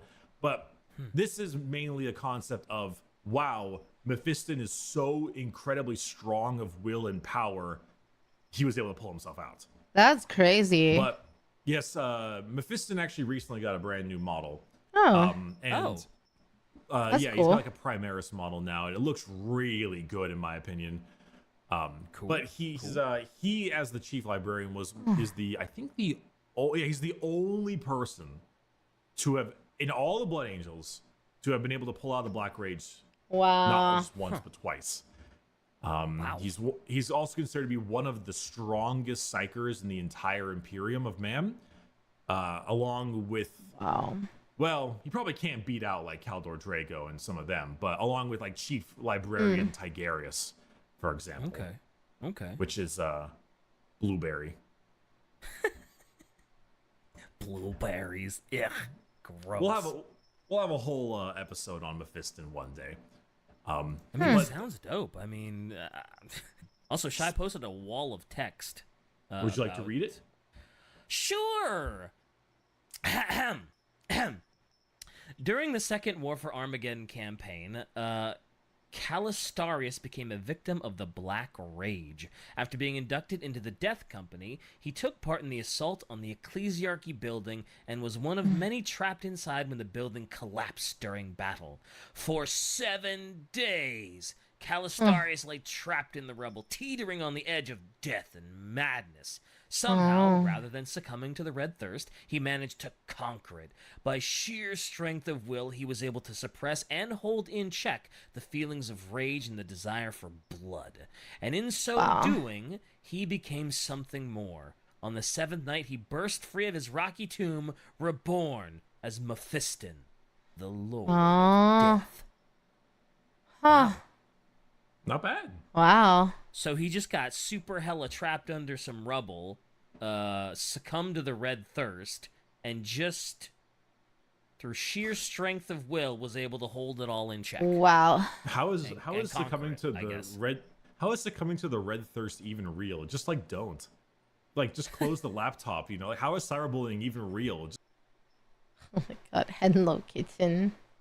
Go eat a mouse. Ugly. Goddamn. Yeah, the muscle skin armor is cool. I agree. Dracula armor. Oh, it is kind of Dracula-esque too, huh? I do see that. He's very damaged. Mephiston's just another level. Probably the strongest Space Marine Psyker. Yeah, it sounds like he's one of the strongest for sure. Huh. Lamartez is a weird one. Someone else likes Lamartez. He might be later. We still have like 30 minutes. Just turn off the computer. Korn wanted to corrupt him don't. so bad. Hello, just don't. He was willing to Just overlook don't. the fact that he was a cipher. So- Wow. So That's there would be crazy. I think I finally Oh my God. figured out the Red Thirst and Black Rage difference. It just Give it him was a not hand, everyone. it was not computing in my brain. Well, I'll ask Dorn for a hand. I know he doesn't have one. Ooh, low blow. He's too tall. I can't low blow him. I'll hit his ankle. Can't low blow him, and he can't read. Yeah. Yeah. Anyway, let's talk. Moving right along. Let's talk recruitment a little Okay. bit. So recruiting people for the Blood Angels. Well, this is how they used to recruit them. I don't know if they do that anymore because of a certain Tyranid fleet. But basically, in order to join the Blood Angels, they would take people from the feral tribes of Baal Secundus, the Yuzu. radiation-stricken moon, and they would take part in some violent games and tournaments, battling in the landscape, all that fun stuff. However, the time of challenge is heralded by their visit with their flying chariots, aka their Thunderhawks. And the first trial is to reach the place of challenge by any means necessary. And the place of challenge is where the contestants will make their way across the radiations through deserts, leaping from these giant cliffs with these crude hang gliders to cross the gap. They have to The get away from Naruto giant running. I scorpions fucking and can't. Other mutated predators, that whole thing. Yeah. So you weed out the weak Uh-huh. and the hazards of the desert and all that. So once they arrive, they do some gladiatorial contests, all that fun. And then they get 50 or so places available total. Those who are able to make it are taken, and those who fail are left behind to guard the testing place or return back to their tribe. Oh, okay. So you either succeed or you get left behind as a guard. Basically, the if you want to. challenge. Okay. Or you can just leave back to the tribe. Okay. The successful aspirants are then taken to the fortress monastery on Baal itself and are paraded around by other members of the chapter before they are escorted to the Great Chapel. And it's an interesting way they do their recruitment because it seems like it's a hell of a lot less painful, but a hell of a lot more mentally painful. Oh. Like mentally taxing and psychologically damaging as opposed to physically painful. Wait, how is it? How is Yeah, it more how? mentally taxing? What do they do? So what happens is that they are brought forth and they are given the sanguinary chalice from the sanguinary priests, which contains the catalyst that will begin the process of transformation into an Astartes. Once they drink this from the chapel, they will eventually fall asleep. And they are borne by servitors to the apothecarium, in which the gene seed of Sanguinius is implanted into their bodies. And they are placed into a mighty golden sarcophagus. Oh. Then they are fed by an IV for the next year with a mixture of nutrients and the blood of Sanguinius Oh. while the gene seed does its work. Okay. Okay, that's okay. That is Okay.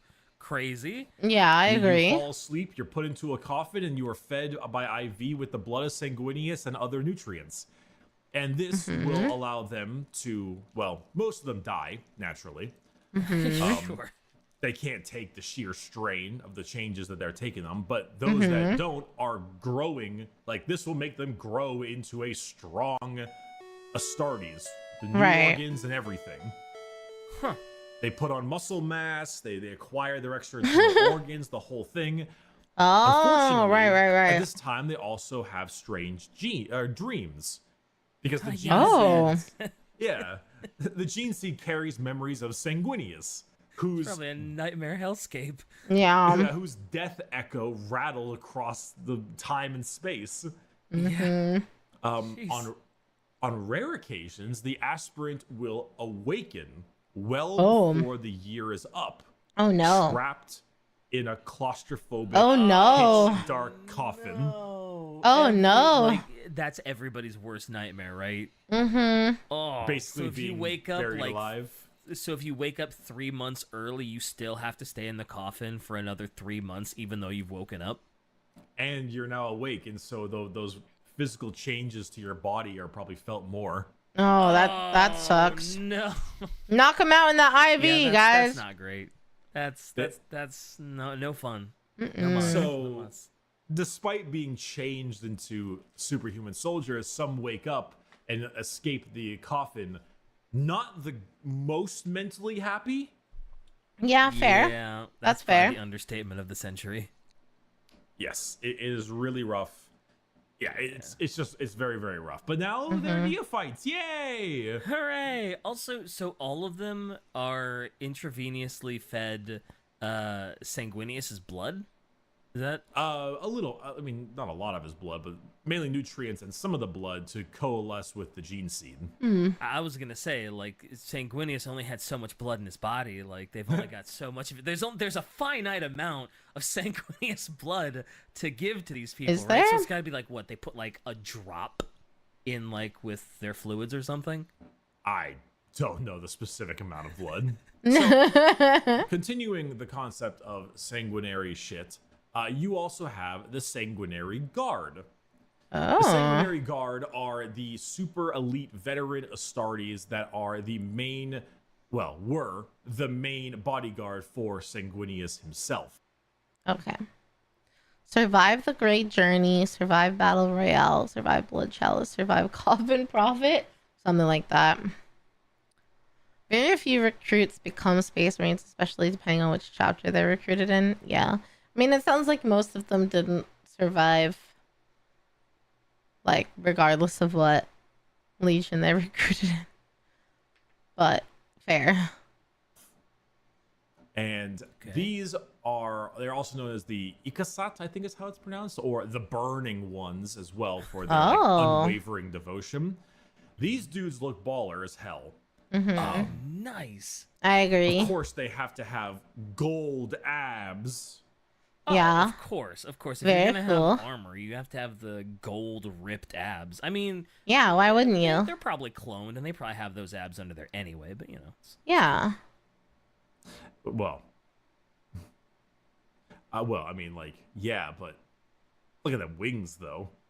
True. the wings are very cool. I love big jump packs, and yeah, I'm Oh, in it. yeah, That's 'cause they're some fake endless wings. waltz, That's funny. You know, So the Gundam Sanguin, shit right there. I don't know what that is, but It's that's fine, don't worry about it. Gundam stuff. But Yeah, it's the classic Sanguinary Guard are pretty common. Not really common, but they're a very popular unit for Blood Angels. They no kidding. Yeah, they're also very good, so like in game right now. Originally founded by the, and I quote, exalted herald of Sanguinius, Exkalon, as Kelian. Is Kalen? Whatever. He is the venerated hero of the Sanguinary Guard and the main bodyguard of Sanguinius. In fact, so much so that Sanguinius bid him not to join him in the battle against Horus, to stay back in case of he would fall and die, so the Sanguinary Guard themselves would not go extinct, and he could continue to help lead. Aw, he was accounting for worst case scenario. He's quite the Chad. Yes, he is. With his No nips long and no hair. waist. That's okay. They don't need the nips. It's Well, fine. The As long as they get to interesting keep thing their about abs. A lot of fun stuff when it comes to Sanguinary Guard, besides the fact that they have an awesome giant winged jump pack. Yeah, and a that's pretty huge-ass cool. Sword and bolter, is their death mask. Also very says- cool. Oh yeah. Yeah, the thing on their face. It says death mask worn by members of the Sanguinary Guard are highly ornate masks modeled on the fear-inspiring features of Sanguinius himself that crackles with terrifying halos of golden light that to create a terrifying and fearsome aura projected upon their enemy. The machine spirit of the mask is bonds closely with its wearer, Oh. and when a guard falls in battle, the death mask is removed with as much ceremony and is placed in a dark tomb for 7 days and 7 nights, in which its stylized features will look like its original bearer. Wow. That's cool. So it's literally a death mask, and it becomes a death mask for whoever. Wait, look, they've got tactical nips. Look, I see them. They have them. Wore it and died in it. That's really cool. Damn, It's a very cool looking. It's a very cool looking death mask. It even has Yeah. in-game properties where it makes people harder to hit because it's terrifying them with its ornate crackling lightning and the horrifying visage kind of thing. Yeah, It's very cool, fun. very It reminds me a cool. lot of the Howling Banshees mask from the Eldar. So Dante's one of these things, right? Because he's got the death mask. Well, he doesn't have the wings, but he's got the gold armor. He's got the big jump pack. He's one of these. Guards?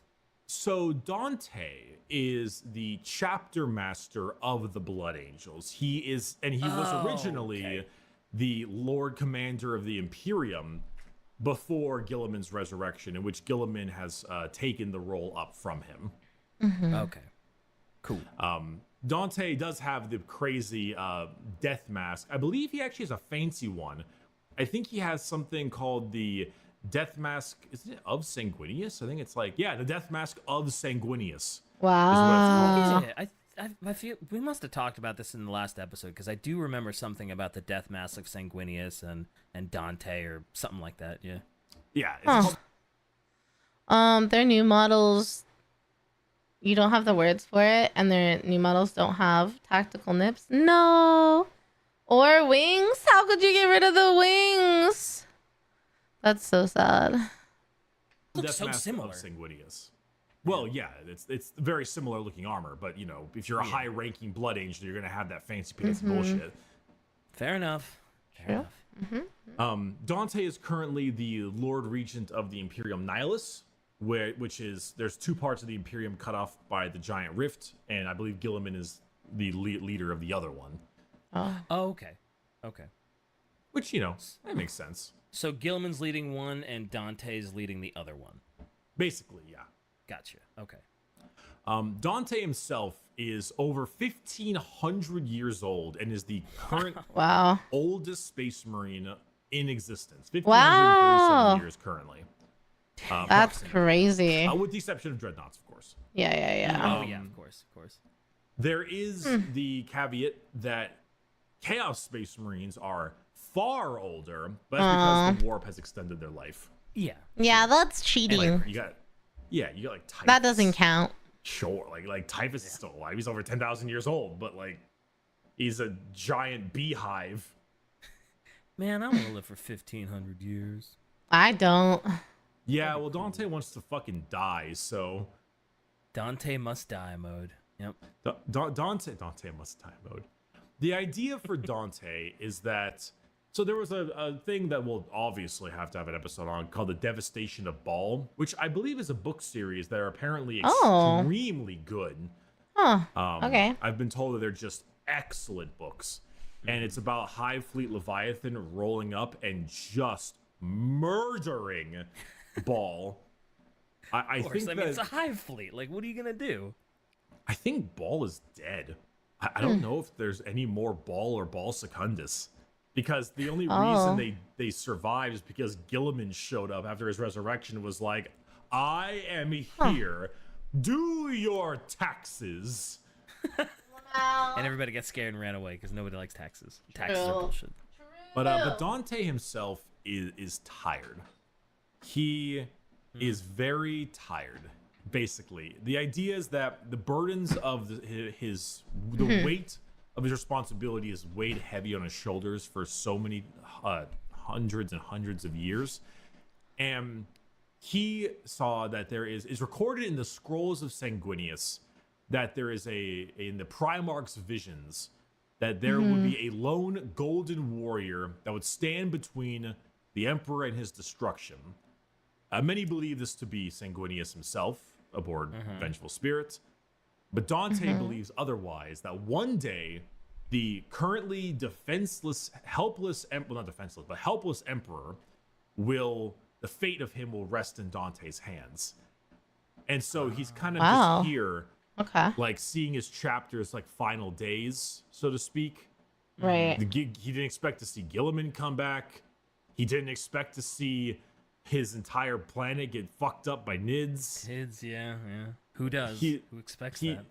He's just hoping that the day will come when he can finally do what he deems as his duty, and he can finally fucking die. Man. Damn. That's true. Like, because he's been alive for 1,500 years of not paradise and peace, and just sipping, martinis or whatever. He's been alive for 1,500 years of like war, and horrible bloodshed, and battles, and just the most awful timeline you could ever exist in. So I guess he'd feel a little burden. Yeah, he's ready to go. I get it. He's done. The burden of his massive golden angelic balls. Oh my god. He's got the wheelbarrow for him. The wheelbarrow of Sanguinius. Yep, the wheelbarrow of Sanguinius. He's got the death mask. Yep. So there's also another character that I want to touch on real quick. Someone known as the Sanguinor. Oh. The Sanguinor. Okay. The Sanguinor. It is known as the exemplar of the host. And it's basically the Blood Angel Celestine. Oh. Okay. So the Sanguinor is a entity of mysterious unknown origin that is named after Sanguinius, and no one really understands what in God's name it is. But it arrives in the middle of battle out of nowhere and immediately starts to body shit. All right. It just Bet. shows up, Sounds good. kills a lot of shit, and then just leaves, and nobody really understands who, what, where, when, why, how. I guess it's more so like a Legion of the Damned as opposed to Celestine, but it's a Blood Angel's Legion of the Damned. It rolls up. It looks like a giant manifestation of Sanguinius, not quite his size or anything, but it looks like it, as you can tell. Yeah, and definitely. he rolls up and beats the shit out of people. Huh. Well, whoever it is looks very cool, very dope. Yeah, I like the look I agree. a lot in this one artwork. In game, it actually is a little fun because the Sanguinor just arrives like in the middle of the battle. You can just place him there in combat. Be like, here. Oh he my is. god. Oh, does he have a mini? Oh yeah, it's not very good Is- looking though. Oh, I think it's it's like one kind of of those old cool, ones that but just looks really bleh, unless you Yeah. are super hardcore into painting and really glitz it up. Yeah, it's him and the Sanguinary Guard are pretty old looking. If you could tell, he doesn't look great. Oof. there's a new one now. Yeah. Ooh. Oh, the guard don't look good either. Ooh, yeah, that's not great. You're right. That's not great at all. At least the artwork looks pretty good. Yeah, the artwork is of him, sick. The two pieces that I've seen look great, but man, that mini is a disaster. Oh, I didn't think it looked the that old bad, but Sanguinor okay. mini is not good. The Sanguinary Guard minis are not much better, but here's Shy's text. Would you like to read? Oh yeah, sure. Shai says, well, it's a wall of text, but TLDR, it's possible a bodyguard of Sanguinius who sacrificed himself to protect him and got consumed by the warp, but he's such a badass he turned into a warp entity that comes back once in a while to protect blood angels. Interesting. Oh, so he's just a bodyguard of Sanguinius that was just so goddamn cool that he turned into a warp being. It just kind of shows up and helps out the... That's kind of cool. The warp is fucky wucky and the bodyguard is really dope. True. That sounds like it's certainly a possibility, but everything is a possibility in this damn game. So it's like, really, what is the true choice of the matter? Yeah. They also, like, their apothecaries are often known as sanguinary priests in the Blood Angels, which is kind of fun. That's just the name of them is sanguinary priests. There's also a bunch of other guys like Tycho the Lost and Lamarties and too many. Everything in the Blood Angels is sanguis something. It's the sanguinary bodyguard, the sanguinary priest, the sanguinary chemist, the sanguinary soldier, the sanguinary bodyguards. They love that sanguine blood stuff, don't they? They're just like, Yeah, they really sure want- do. It's like the Space Wolves, where everything has to be named Oh Wolf. my god. They just make sure they really show you. We really Exactly want you what to it know is. that we're all about the sanguine. We're all about the blood. I don't know if you noticed this from our name or not, but Shy's like, I see no issues with that, says Ultramarine from Ultramar. same. Yep. Mm-hmm. But at least it's So- not like it's not like an ultrameric bodyguard, right? Well, I guess they're just ultramarine body. I don't know.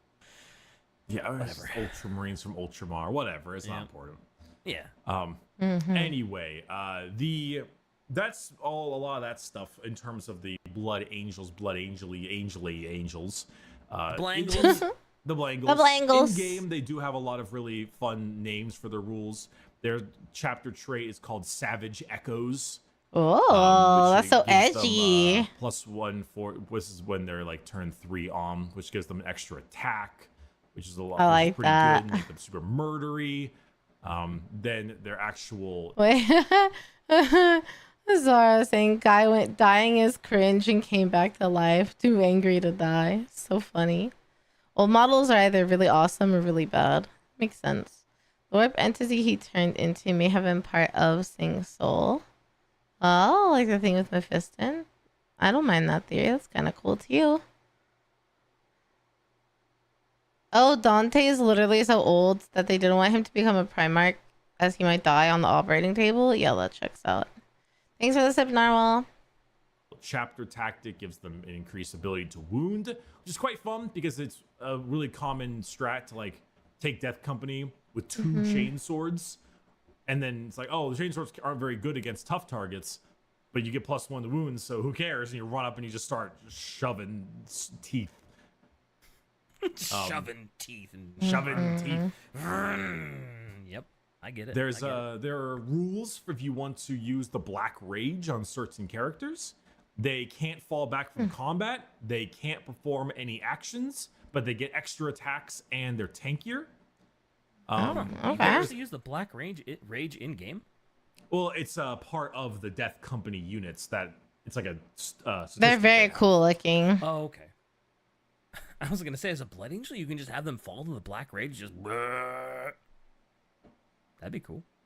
Yeah, you can actually create a special character captain Death Company version if you wanted to. Oh. You can give them a special ability called Death Visions, which is Oh. as the deeply ingrained memories of Sanguinius' final battle flood the mind of the warrior lost to the Black Rage. They believe they are the Primarch himself confronting the arch traitor. And so there Wow. are 3 special abilities you can get called the Grace of the Angel, On the Bridge of the Vengeful Spirits, and To Slay the War Master. Oh, that's dope. I like that a lot. The Slay the War Master one is pretty fun. It says you can only use this if you like both you are fighting an enemy character, like it's character on character. So like it's you, it's Horus. It's Horus. I then- see you, Horus. It says instead of making any attacks against them, you both roll a dice, and if you win, you do like D3 + 3 mortal Wow. wounds, which is an insanely high number. Dang. So it's like, all right, I'm not even gonna roll my attacks. This is it. Woo! Hi, you've killed Horus. Well done. There's the Grace of an Angel, which gives you like a lot of tankiness. The Bridge of the Vengeful I Spirit like- gives you it says Oh. +1 to your attack characteristic for every 5 enemy models that are next to you. So it's like just a bloody mess. It's pretty fun. Yeah, that's cool. I like the red As and for black, psychic and then powers, black there's and the one red, where like they can literally switcheroo. sprout psychic wings and fly, which is fucking awesome. Oh, that's Very cool. Sprouting There's- psychic wings. Hell yeah. There's Blood Boil. It says drives his enemy's lifeblood into a seething frenzy, causing it to boil in the victim's veins a split second before bursting from every pore in an explosive finality. Wow. Ew. That's so What a visual. boil your blood in your skin and just it just erupts from all your Yeah. Yeah, that doesn't. And then sound what? like You a turn happy into a death. puddle? There's a Blood Lance. Conjure a mighty lance infused with innermost rage, and you throw this lance of blood at people. Wow. blood magic. Okay, cool. Yeah. Kind of cool. It's a lot of fun. Like, blood magic, pretty awesome. Yeah, blood magic always super dope. Hell yeah. Yeah. A little heretical, but it's okay. There's a couple other like special relics they can have. I like the Visage of Death. This exquisitely crafted mask is a thing of dark beauty to the Blood Angels and a sign of impending doom to the others. The unchanging expression of the mask inspires fear and uncertainty in confident enemies. They see no anger, pain or elation in the wearer's face, clues to the warrior's state of mind in a duel. It's just like this blank stare. All right. That's I mean that's cool. I really like that what is it, the Black Company or whatever ones where, you know, the Death Company. The Death Company ones. Jeez, the Black Company. Yeah. Yeah. Where they I like fall them into too. Black Rage. Yeah. I like those a lot. Those are really cool. The rules anyway. Those are a lot of fun. You can here it is. There's the rules for called the Lost, which is giving Death Company to captains and lieutenants, which is like your higher level things. You can